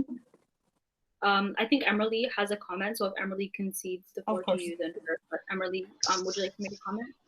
Yeah, so I agree a lot with what Sarah and Sylvia has already said. I don't really think that approving is necessary if they just notify us, because I do think that our staff work in the best interest of the societies. So I'm just curious why this was brought forward. I can make a quick comment, and then Sylvia, we can give you back the floor if you still have a comment to make. But I think it's kind of outlined in the first clause of the motion, in which, you know, the oversight of all society affairs, including legal affairs, remains under the discretion of the board. So this is to say that board does need to be privy and should be privy of all decisions that are being made in terms of, you know, who it is that we're speaking to. And I would echo what Lisa is saying, in that, you know, lawyers do have their biases, and, you know, even though all lawyers obviously are bound by law, just like the rest of us, you and sometimes might want to, you know, connect with somebody who has experience working with student societies, for, you know, a Societies Act consultant. You know, as you know, with the student society, we, you know, aren't very well described in the Societies Act, and, you know, the specifics of the student society aren't very well outlined under the Societies Act either. Again, you know, if we want to deal with a matter pertaining to, you know, women's rights, or even like reproductive rights or anything other matter, you want to, you know, find somebody who is, you know, pro whatever like, you know, I hope you guys understand what I mean, in the fact that even what Buckley said, that, you know, the law is very objective, and, you know, the lawyer will give us the best advice based on the law, but that we also need to be making sure that we are finding lawyers who are helping us to further our own ends and our own needs as well. Did anybody want to add? Sorry, I keep cutting out, so I may have missed a part of the conversation. So may I make my comment now? Yep. So I you know, I will say this as candidly as I can, because, you know, you've known me now for a year, Osab and Emily, and I'm not sure what the perception is, but I work for the SFSS. Everything that I do, my duty and my loyalty is to this organization. Yeah. I don't think there's any perception otherwise, and I don't think that this motion outlines that anybody at this board table thinks otherwise either. I don't know, you guys are welcome to correct me, but I don't think that's the intention, or even what's being said outright by the motion. Wei-Chun, you can go ahead.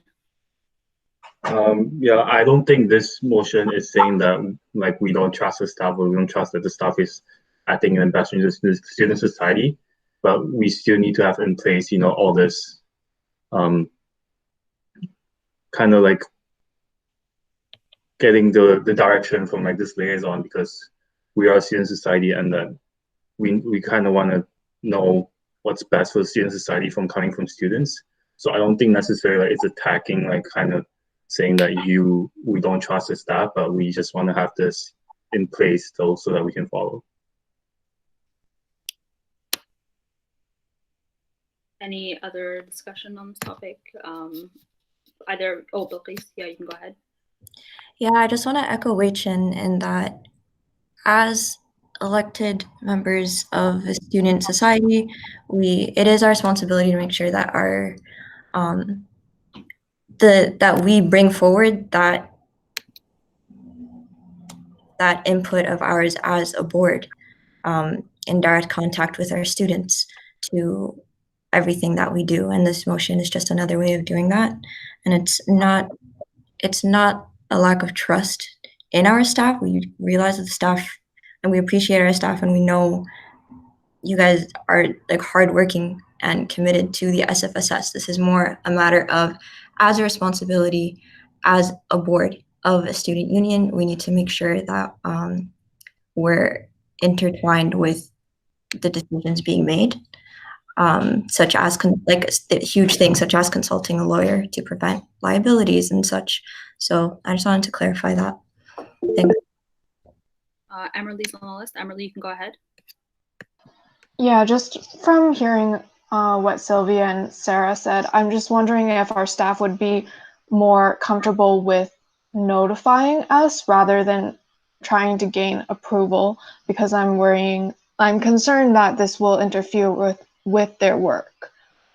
And I don't think that's our intention. And I know we already said a lot about trust, and it's not about trust or distrust, but it's like, if you want more communication and discussion, between staff and us, that, like, I totally agree, but I don't necessarily think that we have to approve of who they contact. Corbett, you're on the list. You can go ahead.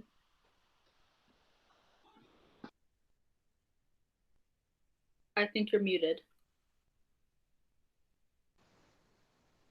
Sorry, 1 second. Just having some tech issues. So a couple reasons why we want to have this role as well is in cases where we want to get multiple opinions. It was brought up about bias, but the thing is, lawyers have multiple interpretations sometimes, even when they even look at case law and stuff. What we found when we found that in our orientation, where we had two different lawyers giving two presentations on governance and size act stuff, and were sometimes contradicting each other. So it's important for us to have a board person to be able to check on this and to be able to. Sorry, I'm having difficulty explaining it. Also, it's good for us to be kept in the loop as our responsibility for governing the society or managing society. And we did get some legal advice that recommended this type of role to exist for us. So this is not just coming out of the blue. Yeah. And just to add on to Corbett's thing, I don't think it's going to be an issue of, having to seek approval necessarily all the time. A lot of it is going to just continue as we have gone with seeking the legal advice from lawyers we're already speaking to. It's more of a notification where, like, to the board so we know. And then, say we want to find say we're not satisfied with, what was going on with the bylaw consultant, for instance, and we want to get a secondary opinion. That would be at the advice of the legal liaison and the exec committee. I don't know if that clears up your concern, Emily. I hope that it does. But it's not an issue of trust, and you're right on that, and I 100% agree. It's an issue of keeping the board informed and giving the board the ability to make recommendations as well. Corbett? I also want to say, like, if down the road we do find there's issues, we can always revisit this. I think it's because we've got legal advice that this position should exist and the rationale behind it is good, that we should continue with this motion. Yeah, I agree. And, we did also, as I'll reiterate what Corbett said, we did also seek legal advice for this topic in particular. And it was recommended to us to implement a position such as, and, in the execution of it, if we do need to seek additional legal advice, that can go through to make sure that we are 100% compliant with any contracts that we have or any collective agreements as well. I see a notification. I don't know if one other person is on the list. No, that was Corbett. Okay, cool. Any other discussion on this topic before we move into a vote? Any other discussion? Yeah, but just as like a last note, staff will continue to have legal advice available to them for all execution of their duties. That is just, just to make sure that people know that we're not withholding anything with the passing of this motion if it is to pass. So let me read the motion out one more time, and then we can go into the vote. So be it resolved that all legal advice and legal resources requiring budget allocated through the society be sought through the legal liaison officer with the approval of the executive committee prior to a lawyer being contacted. Be it further resolved to appoint Asam Mohammed, president, as a legal liaison officer. Be it further resolved that all said society lawyers be chosen at the legal liaison officer's direction, and if board members or staff require legal advice, that the legal liaison officer is notified prior to legal consultation being sought, and that the legal liaison officer give direction for the selection of the lawyer for the specific advice in order for the services to be billed to the society. So with this, it could be a contested vote. So instead of seeking unanimous consent, what I will do is ask all those who are in favor, please unmute your mics now, and I will count that up. I'll give you about 10 seconds before I start counting. So if you are in favor, please unmute your mic now.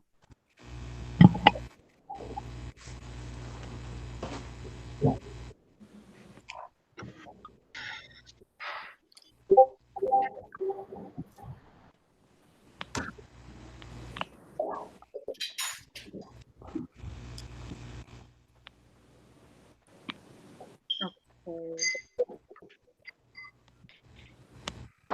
I'm just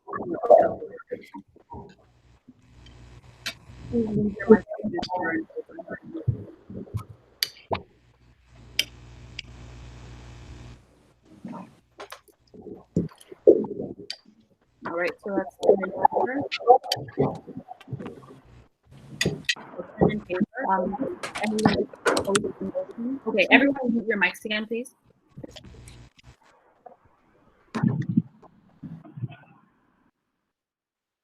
So now if anybody is opposing the motion, please unmute your mic. I don't know who the 604 number is, so if you could just say your name. I don't know if this is a board member or someone else.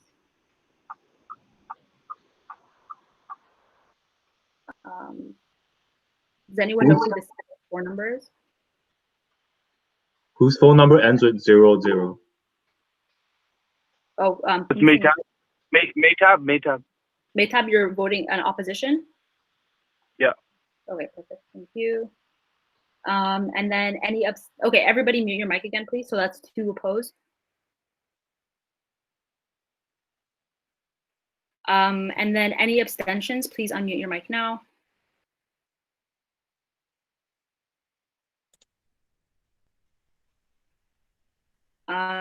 And Jennifer, I didn't see you unmute your mic at any point. Are you abstaining? Yeah. You're abstaining? Yeah. Okay, cool. All right, and then there's 2 abstentions. Okay, so the motion carries 10 in favor, 2 against, and 2 abstentions. And then if there's anybody else here who did not vote, that'll automatically be counted as an abstention as well. So thank you guys. We can move on to the next motion. 6.19, change in voting tracking in the minutes.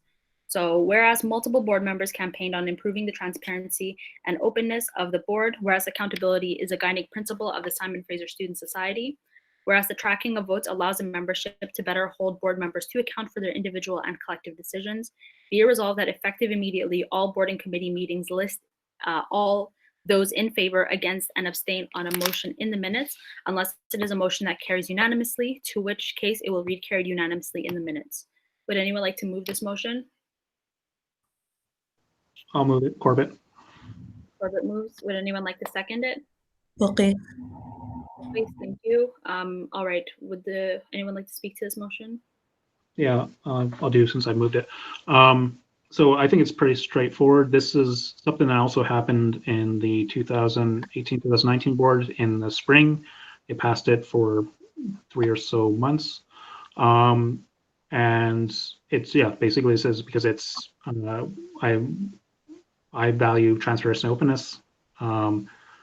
Accountability is part of a strategic plan as a guiding principle, and that being able to track votes, all of us as board members need to be able to defend our choices, whether the vote is hidden, so to speak, or what's just saying carried or not, versus having actual numbers shouldn't make any difference because we are all thinking in the best interest of the society. So if your vote would change because it's suddenly visible, then you were not thinking in the best interest of society. You're either thinking about yourself or your relationships or something else. So to me, there would be no difference. It's just we want to be more transparent and open. Thanks, Corbett.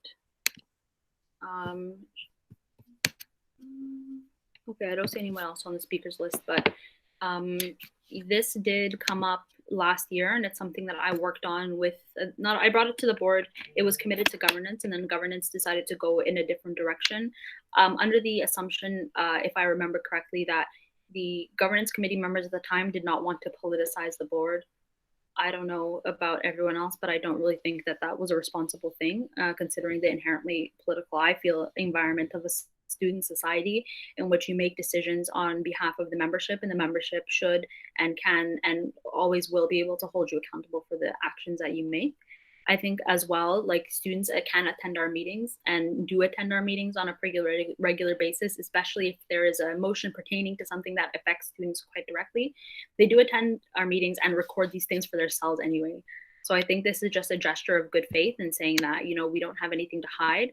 Lots of other student society boards and councils do this. It's really common practice. I think the SFSS in the last couple of years has had a tendency to want to hide behind the notion of, you know, board solidarity, don't hold one person accountable for a decision they personally made, which I personally don't agree with. So I would love to hear more like thoughts and comments on this one, and then we can move into a vote once discussion is exhausted.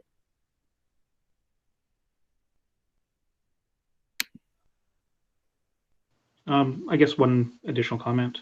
I've seen at least in 2 different boards in 2 different years where some board members spoke in favor or against something. Rather, they spoke in favor of some motion, but then voted against it. And I think by also doing this, changing this to the tracking, that will try to eliminate that kind of practice.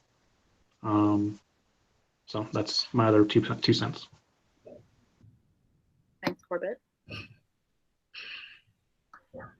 Anyone else? Gabe, you can go ahead. Thank you, and I'm speaking in favor of it just because I feel like it's pretty basic. We're elected because the students trust our judgment and they believe that we can make the right decisions at the board table. And if a board member were to go rogue or make a decision that the students don't agree with, or as Corbett said, speak in favor of something privately and act otherwise at the board table, the students should have access to that information. And if I'm being quite frank, I'm surprised that this isn't something that's already implemented already. So I am very much in favor of implementing this. Thank you, Gabe.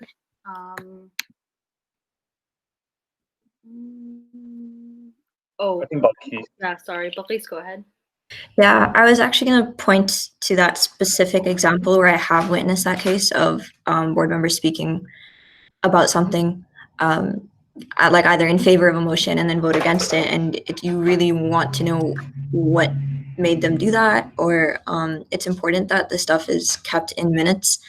And if you are voting in the best interest of students, you don't have anything to hide anyways. Anything that is private or confidential is pretty clearly outlined in our policies to go in camera for that kind of stuff. I know AMS keeps, like UBC, Alma Mater Society, they keep their votes open. It's pretty common practice. And like Gabe said, it's just odd that we don't. So in good faith, we should definitely be practicing this. Thank you, Buckley. Anyone else like to touch on this?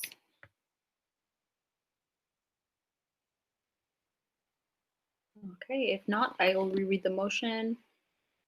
It reads, okay, be it resolved to that effective immediately, all board and committee meetings list all those in favor, against, and abstaining on a motion in the minutes, unless it is a motion that carries unanimously, in which case it will read carried unanimously in the minutes. All those in favor, and I haven't heard anybody speak against, so I'll seek unanimous consent, but if you do dissent or abstain, unmute your mic and I'll just clarify with you. So all those in favor, seeking unanimous consent. Sorry, Elsa, before you go to the vote, can I ask a question? Sure. Yeah. So I am a board member on other boards, and I've been a council member and all of that. And many a time I voted no for, not because I don't believe in whatever was being discussed, but simply because I didn't have enough information, or I didn't believe it was in the best interest of what we were doing, etc. And the vote, let's say, when you vote no, it falls flat if there is no context. So if I was on the board and I would say, I have voted no because I do not have enough information, is that what you're saying will be recorded in the minutes? Because for transparency's sake, if I vote no, people might think it's I'm voting no means against, when it could be no because I don't have enough information. I see the list, Buckley. I think you're on the list again. And also after Buckley is Vivian. Vivian is a guest, a student. I think I'm open to having students participate in conversations. Board members, I'll take a quick straw poll, unless someone is dissenting, to have students be able to speak up at this meeting, particularly Vivian right now. Please say something now. I don't see anything. So Vivian, you're added to the list. So after Buckley has her point, then you'll be able to speak. Buckley, you can go ahead. Yeah, just to address Sylvia's concern as to why someone would vote a certain way, that is the purpose of discussion, and that is where any discussion about a matter would come up when it's discussion time. So that is the area to raise any points or ask for clarification, raise any concerns, state your position and your reasoning for your choice, or as you form your choice. That's the place to have that discussion items. Discussion period, sorry. Okay, next will be Wei Chen. So it's our practice is to allow board members to speak first before any guests or staff. So Wei Chen, would you like to go next? Yeah, I basically just want to say what Buckley just said, was that if you don't have enough, if any board member don't have enough information and you want to vote, you want to vote no because you don't have enough information, you can either abstain or they can like bring that up in the discussion and that people can refer to that discussion because the minutes are public. So I don't see the problem of like putting the votes out there saying that some members voted no for this issue, because that's the point of the discussion. If you see a problem with the motion, that you should bring it up as board members. So thanks, Wei Chen. Matt, do you want to go ahead? Yeah, I think just to add on to what Wei Chen and Belkey said, I also am aware when we do receive our agenda, and if there's not anything that has been added to the agenda, it is in our due diligence on the board to read all documents prior to coming to a meeting. And there should be no reason, unless there are amendments, that you should not be up to date on information if you come to a meeting. That's how I feel about it. Thank you, Matt. I agree. Vivian is having trouble unmuting their mic, so you can just jump in whenever you do, but in the meanwhile I can just give comment to both what Sylvia said and what has been said by my fellow board members. I agree that it's 100% why there has to be a discussion around any particular item, and that's also why there's a website with our emails on it and where students can contact us. It's also why we have public offices where students are able to come and speak to us and to engage with us. So if students do have a question about why you voted a particular way, first of all, if you feel like you don't have enough information to make a vote, you should make that known during the discussion. Of course, that's just, I believe, a good practice, and a good practice in regard to being accountable and transparent. And if you do have a motion, first of all, you should have your discussion on any motion, particularly if it's one that you think shouldn't pass or you want to abstain from. And again, as Matt said, it is your responsibility to read through minutes. It was an issue that we had last year with not being able to review documents ahead of the motion. So that hopefully will be cleared up this year. Cool. Yeah, I think Vivian's got her mic working. Okay, cool. Vivian, you can go ahead. Hi, can you hear me? Yes. Great. So I would like to agree that any kind of dissent or concern should be listed in the minutes. And in fact, this has been brought up in the committee I sit at, the accessibility committee, where dissent has not been properly recorded in minutes. I would really hope that if there is any kind of concern, that both the person's name and their concerns be listed properly in the minutes and thoroughly in the minutes. This will add on to the transparency. Thank you, Vivian. And I agree. And part of that, making sure that that happens is by board members speaking up and making it known when they do dissent so that it can be noted in the minutes as well. So I'm not seeing, yeah, thank you, Vivian. And thank you for coming to join us. I know the meeting is going on a little bit longer than we anticipated, but this is our last motion. Unless there's any more discussion, we can put it to a vote.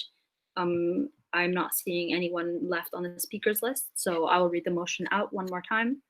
So be it resolved that effective immediately, all board and committee meetings list all those in favor, against, and abstaining on a motion in the minutes, unless it is a motion that carries unanimously, in which case it will read carried unanimously in the minutes. All those in favor, seeking unanimous consent with this one, please unmute your mic if you dissent or would like to abstain, and I will make a note of that. And please do so now, and I'll give everyone a couple seconds to catch up. All right, I'm not seeing anything. So this motion is carried unanimously. Thank you, everyone. And that is the end of our very long list of motions. We'll move into discussion items. I hope we can get through these ones quite quickly. starting off with 7.1 SFSS emergency COVID-19 support updates. I know it was not put on the agenda by me, but I can give a little bit of an update or point of order. Gabe? Oh, I thought some items were added, amended. You're right. You're right.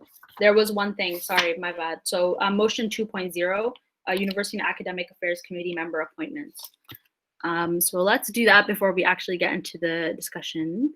As everyone hopefully remembers, we just moved this to the end to separate the two motions. So the motion reads as follows: be it resolved to appoint Samad Raza, Wei Chen Kwa, Nafoni Modi, Emerly Liu, and Anuki Karunajiwa as members of the University and Academic Affairs Committee.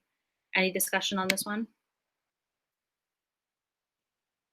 Nope. I'm going to put it to a vote seeking unanimous consent. All those in favor, please unmute your mic if you are dissenting and you would like to have it note, or you would like to abstain. Seeing none. All right, the motion carries. Perfect. I believe that was it. There was no, I don't know, Kristen, there's no 6.21, I believe.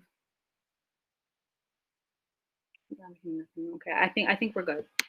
I don't have anything noted down, so I think we're good to move on. So yes, back to the discussion item about the emergency COVID support updates. So I circulated to the board, but Sarah and Sindhu helped us out with putting our survey together and the survey results and compiling it. I think it looks beautiful, and the board's feedback. Thank you for sending in your feedback. I'll definitely be forwarding that to Sarah and seeing where little changes need to be made. But I think that's going to be part of our lobbying. Well, that's going to be a little part of our advocacy plan, especially to the university in the coming weeks. We are going to be meeting with some of the university admin to actually present this survey results and to talk a little bit about some of the issues that have come up in the recent weeks about the summer semester. A big one that has come up as a concern recently was the 2% late fee on tuition payment. That, still being implemented really upset a lot of people, and it almost came off as if it was a bit of a money grab from the university in a time where students are already struggling financially. That's going to be a big point of discussion.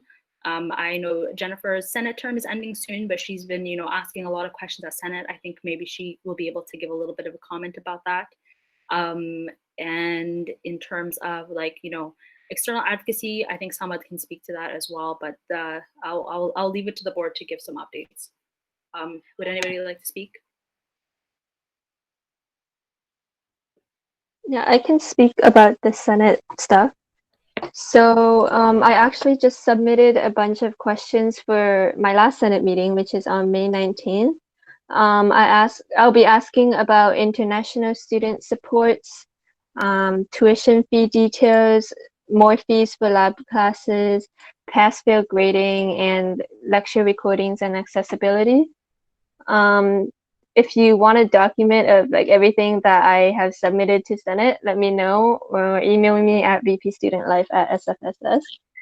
Other updates I've mostly been giving in previous board meetings, about the webcam stuff. That's going to be an ongoing conversation with SFU, but seeing as my term is ending, the new student senators will be working on that.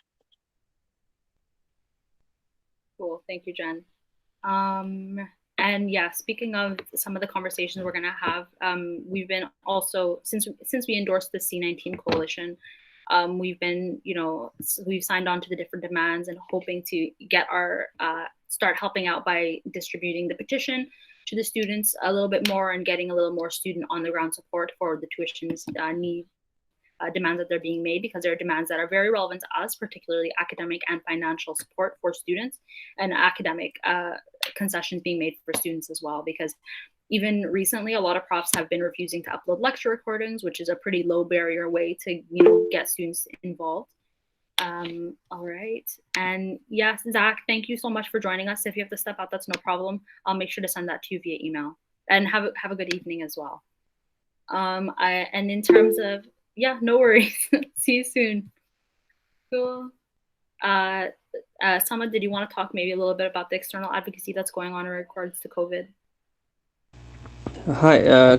So first of all, we started working on C19 collision with TSSU and GSS. I'm not sure if GSS has officially endorsed it yet, but in that we have listed a few demands and what we want from both university and the government. And few of the demands were making CESB equal to CURB and including international students, and that was from the external side of it. I also had a meeting with MP Harry Fry regarding this issue where we talked about increasing the CESB, and also we talked about eliminating or doing something regarding the MSP issue we are having. Since MSP got doubled starting January, it has been really difficult for most international students to pay that amount every month. And right now, even though we are in the whole COVID-19 crisis, international students still have to pay their MSP. In the meeting, one of the union member from I don't remember the name of the university, but it was, I believe, some kind of college where most of the students were international. He raised the point saying that like MSP has decided to suspend the premium for this period, but it's just gonna build up, and then when the emergency is lifted, then international students have to pay full amount. So they have not eliminated. I believe I will be looking into this matter a lot more. I also recently had a meeting with the AMS VP External Affairs regarding BC budget consultation, which is happening in June.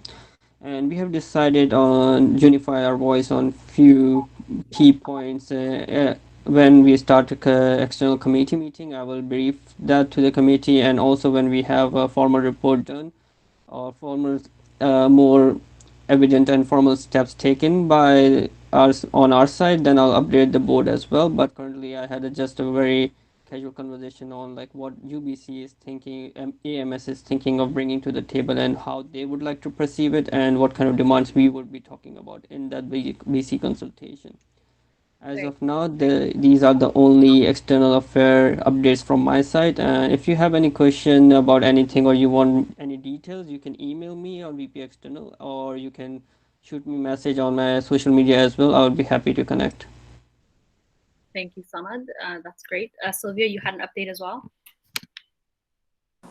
I do, and before I forget it, are you going to update the board on the UPass that we signed? Yes. Yeah. So I don't know how many people followed along with the conversations that we had at the end of the last board term.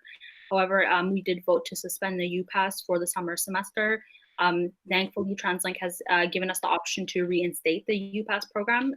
However, like over the course of the semester, if we decide that restrictions have lifted enough and students need it again, I don't anticipate that's going to happen in the summer semester, especially with the way that things are going. But if they were, it would have to be a joint decision between us and the Grad Student Society, simply because in this case, TransLink is treating us as one cohesive unit. So the contract was signed by myself and Sylvia and by the folks at SFU and the GSS, and students should be receiving their refunds for the transit. I believe that's basically it.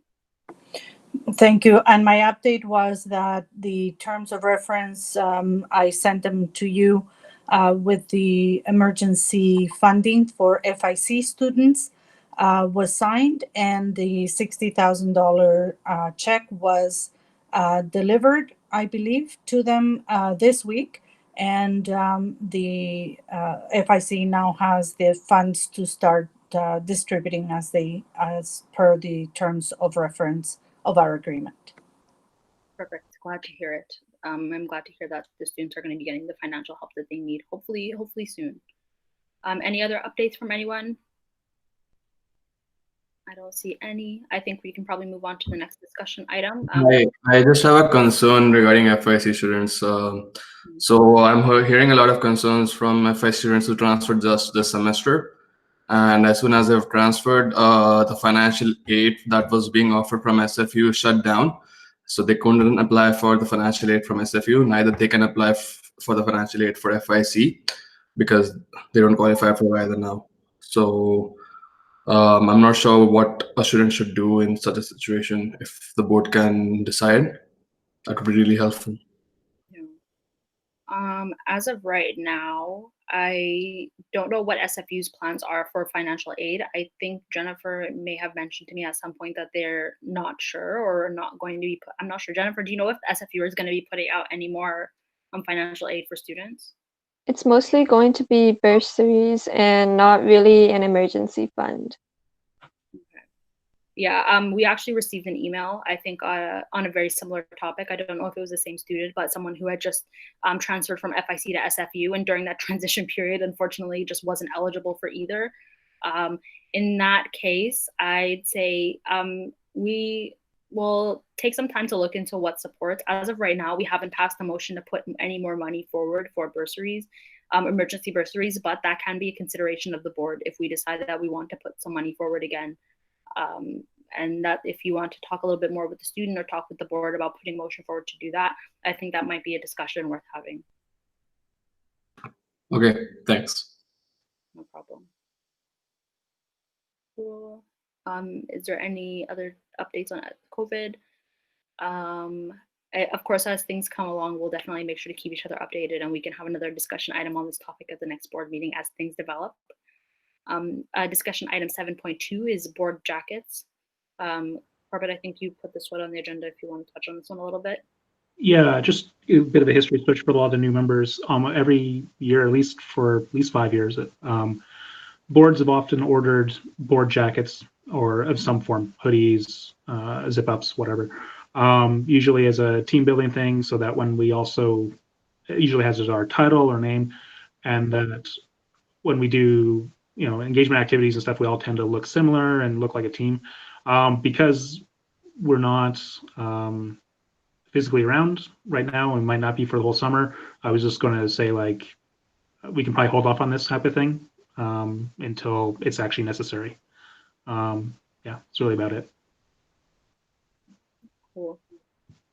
I mean, I agree. I like the board jackets, and I definitely want to get one. It's also, about to get really hot, and maybe now is not the best time to get them. So, again, this is just a discussion item. So when the time comes up, if anybody, knows where we can get a really good deal on jackets or something like that, feel free to send us the website or that kind of thing. Other than that, is there any other like anyone want to talk? I don't think there's much discussion to be had on this one. Also, just to say that in previous, at least in the year that I've been here, Sindhu was able to order the garments. I don't know, and I think she has a supplier that's reasonable. Okay, that's perfect. Okay. Thanks, Sylvia, for the info. So I guess we've got that sorted. I guess it's more of a matter of when and if we decide to do it. So we'll revisit this situation, I think, maybe at a later date. Cool. So item 7.3 under discussion items is student care stakeholders meeting. Yeah, I also put this on. Normally, we pretty much every year at the pretty close, sometime in early summer usually, student care pays to fly, I think, up to 2 board members out to a major conference, have all the stakeholders. I assume this has been obviously canceled because of COVID. But does anyone, I've tried to find out if there's any additional, like a delay or if it's been shifted online or not. I haven't had any luck on that. I was just wondering if anyone that's, from past board or staff or stuff that may have heard of this and seen if they're putting with this. I can give you some information. Sylvia, you can go ahead. So our student care representative, Kristen Foster, has moved to another position that's more on the back end policy, and we have 2 new reps that Christina and I met before the end of the board term. And I think they're still sorting out a few things of their own, including, just looking at all of the insurability of certain services and programs that they have and all of that. So I don't know that the stakeholder meeting is top of mind for them. So I haven't heard one way or the other, but I think the changeover from Kristen to these 2 individuals and the fact that they're trying to manage the huge influx of certain types of services is what's making them go silent. Cool. Thank you for the update, Sylvia. Yeah, makes sense. I think that, does anyone else have any other discussion or anything they'd like to speak on? No? All right, we can move on to our last discussion item. So that'll be 7.4. We received an email from, I believe it was from Vivian, about an open letter that the DNA is writing and would like some board support on. So Vivian, if you want to talk a little bit about that, the floor is all yours. Hello. So the open letter was because a lot of professors have been requiring synchronous course components, so basically mandatory attendance. And a lot of it is for things like class participation, which is not feasible at this time for many students because of COVID. The open letter outlines some issues such as parents who are now in charge entirely of their childcare, students who are overseas at this point in different time zones and are attending classes at 4 a.m. or something like that. And having some course components that are not really needed to be synchronous, but continuing on as usual as if they should be. Things like 5-minute class participation for something that could be easily done online through, say, Canvas online discussion. We're very concerned that these requirements are going to disproportionately impact students from vulnerable backgrounds. And we're wondering if the board can support this open letter, and if you have any feedback for it. I believe it was sent out to everybody. I got some notification back that the council didn't receive it, but I think everyone in the board should have. Cool. Jennifer, you can go ahead. Yeah, I just wanted to say I'm strongly in support of this letter, especially because I've been hearing from a lot of students who, have to wake up really early in the morning at like 4 a.m. to attend class. Some of my professors have been accommodating, but some haven't, which sucks because, I've been trying to push so hard at Senate to make courses more accessible, but they keep saying that professors know what's best for their own class, and then I go to the professor and then they're not making accommodations even though it would be really easy for them to, such as moving discussions onto Canvas. So I would be strongly in support of signing on to this letter. Perfect, thank you, Jen. Cool. Thanks, Sylvia, for the update on Sarah. I think we should be wrapping up soon anyway. Vivian, you are on the list as well. Yeah, you can follow up if you'd like. Yeah, so to be clear that this letter is not saying everything should be asynchronous, we do recognize that there are some courses like with labs that need to have that in-person discussion and contact, but these are a very few number of cases where that's true. We're finding it's more when the professors for, say, arts classes are requiring in-class participation when it really doesn't have to be this way. I can speak to this as well. I'm 100% in agreement in it. And even before the summer semester started, I know that a lot of us were really pushing for like having some aspects of asynchronous course delivery, just because of, not like just a myriad of reasons. Like there are so many reasons why a student might not be able to sign on for courses live. And I don't think that this should affect their quality of education.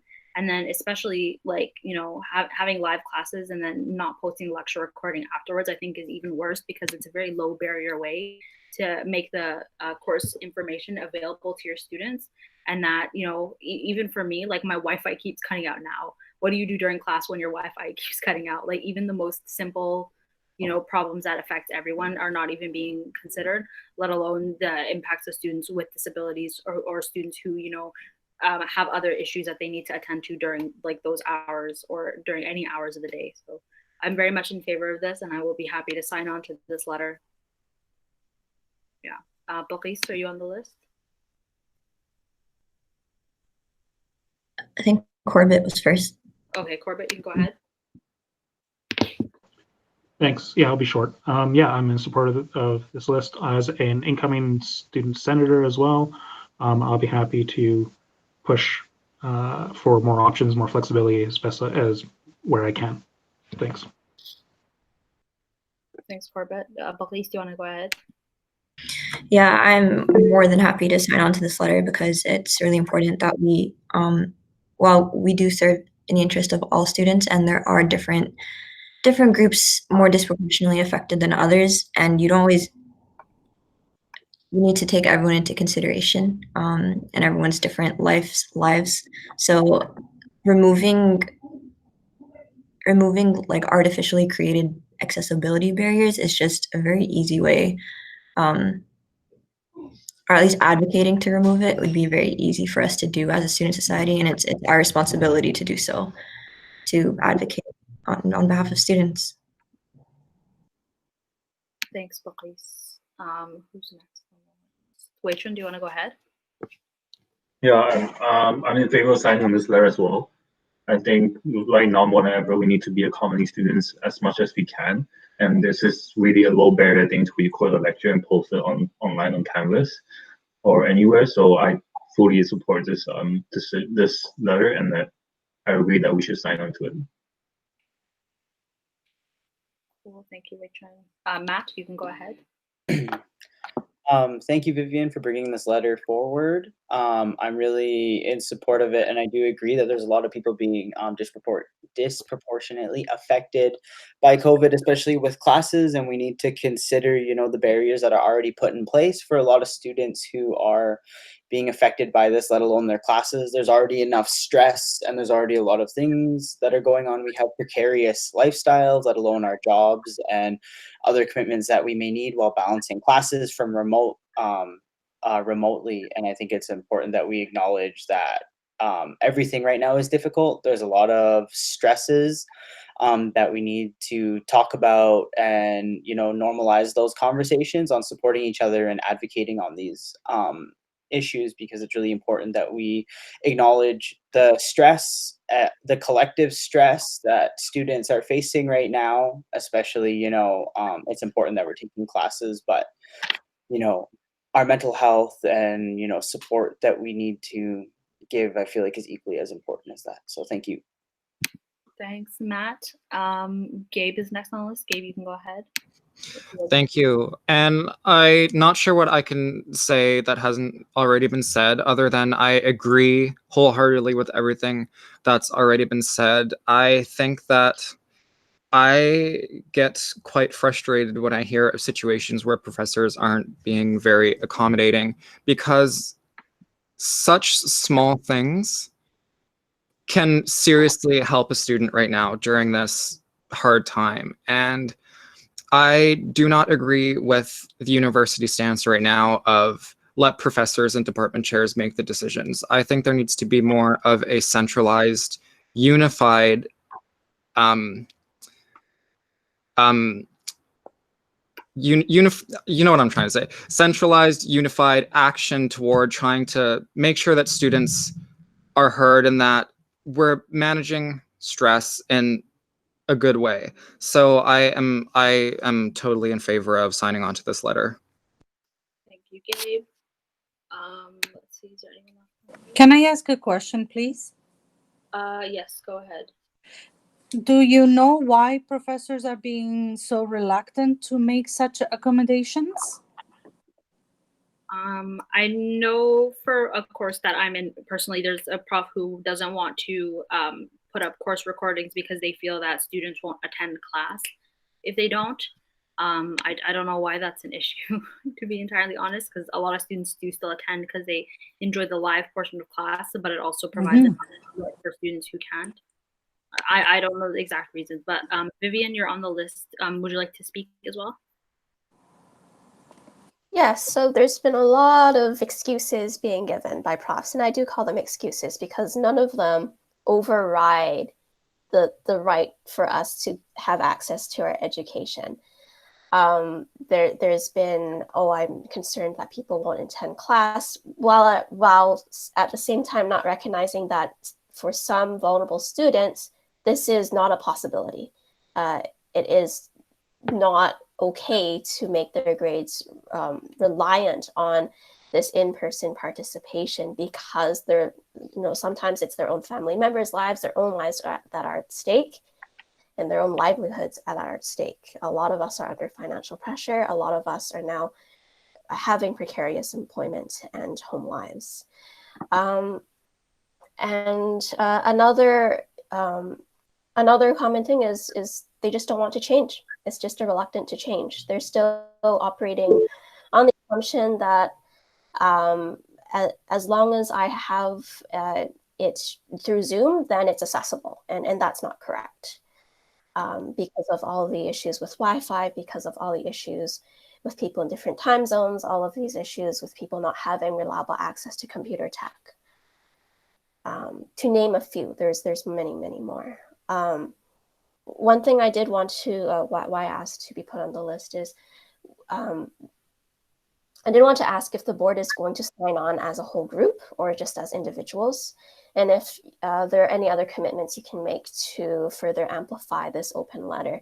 At this point, it is just a draft, so I really welcome any further feedback. I know Jennifer has given me some feedback on more precise language about the things we're asking for in terms of like online Canvas discussion rather than in-class participation. Sorry, thank you for that, Vivian. And that's the reason why I was asking the question, because when you understand the motivation of the professors for what they're doing and saying, it gives you what you require in order to counter it, right? Yes, and I believe that the letter does address some of these concerns. So in terms of your question about whether the board as a whole will sign on, I think it would be appropriate. We can just do a straw poll. I can hear that people are mostly in agreement, and obviously we haven't heard anybody speak in dissent, but we can just do a quick straw poll and people can, let me know. I'll just say who was in favor of us signing on to this letter. I personally am in favor for the reasons aforementioned. And this is something that the SFSS has obviously recognized as a big problem. And so I'm happy to sign on to this letter as the SFSS. So if anyone is dissenting to that, please take the time to note that now or unmute your mic. We'll just take a quick straw poll. So I'm seeking unanimous consent again. And with a straw poll, that's just like an informal poll to gauge people's, where someone stands on a particular issue. This is not a formal vote. But I'm checking, so essentially opening the vote now. So if you're in favor, leave your mic muted. If you dissent or don't feel that we should send this letter, unmute your mic. And I'm not seeing any as I expected. So Vivian, I think it's safe to say we can definitely help to, work on this draft, Jennifer, whoever else is able to help, and then we can sign on to it as the SFSS. As for other actions we can take, I think we can help with spreading this letter around, perhaps via our social media channels like our Facebook and stuff like that. So, but of course, if you have any suggestions or if anyone else has any suggestions as to how we can help proliferate this letter, let us know too. Buckley is removed. Great, thank you. No problem. Remove me from the list. Thanks. Okay, cool. Heather, do you want to speak? Yep, I just want to add something. For example, I'm back in my home country, and there are people like who move back in different countries where time zone is a huge issue. Like for instance, I was really lucky where like I have lectures were recorded, but like I have a friend who I was talking to yesterday, and she has to wake up at 4 a.m. for her lectures on, I think, Tuesdays or Wednesday. Now imagine waking up on 4 a.m. for a lecture, and she says she doesn't get anything. So I think that time zone constraint should also be taken into account. That's it. Thanks, Heather. Vivian, you can go ahead. Yeah, that is listed as one of the reasons why we need asynchronous learning. That's in the open letter already, but thank you for bringing it up. Okay, cool. Is there any other discussion on this topic? I think the action item that comes out of this is we can, everybody make sure that you have a chance to read over the letter and make any suggestions that you may have, and then we will make sure to get that signed once there is a final copy available.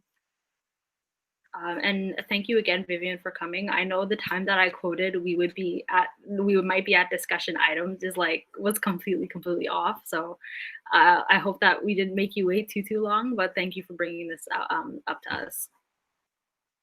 Yeah, thank you for having me. No worries. Okay, well, I believe we're reaching the end of our agenda. Let's see. Guest 30-minute Q&A. So this one is a relic of a board pass. So basically what happened with the previous board was we had a system in which the guests were not allowed to speak during the actual meeting and were only allowed to speak after the meeting during the guest 30-minute Q&A.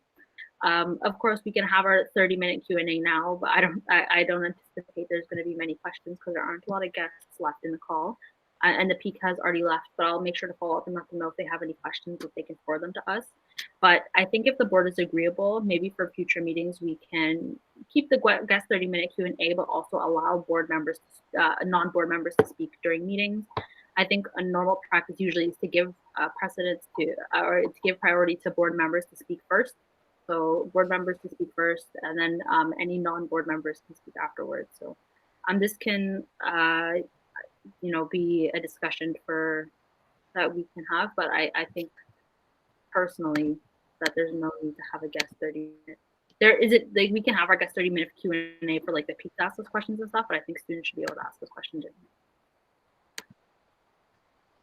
Okay, thank you, Vivian, for joining us, and we'll see you later. Yeah. So would any guests like to ask a question?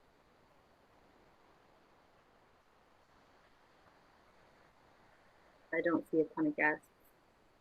I see a couple of council members. Caitlin, Zaid, do either of you guys have questions that you'd like to ask?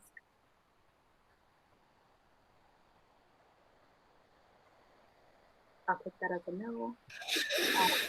And we can just move on to adjournment. I think we're probably ready to go. So be it resolved to adjourn the board meeting at 6:11 p.m. Would somebody like to move? I'll move.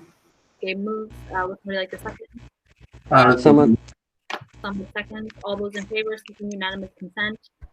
Please unmute your mic if you would like to dissent. Okay. Heather dissents. He doesn't want to adjourn. All right. Sorry. Yeah, okay, so you're muted. All right, so this motion carries unanimously. Thank you guys all for coming. I know that was a super long meeting. Hopefully our upcoming meetings will not be this long and we'll be able to budget our time a little bit better. And I will see all of you at our development session this Friday. What was our development session? Yes, it'll be to meet and greet with some of the coordinators, so that the staff who will be working with committees upcoming year. So see you all on Friday for that. And of course, anyone who has any questions, messages, send me an email. Have a good evening. Goodbye. Okay. Bye, guys. Goodbye. Peace out.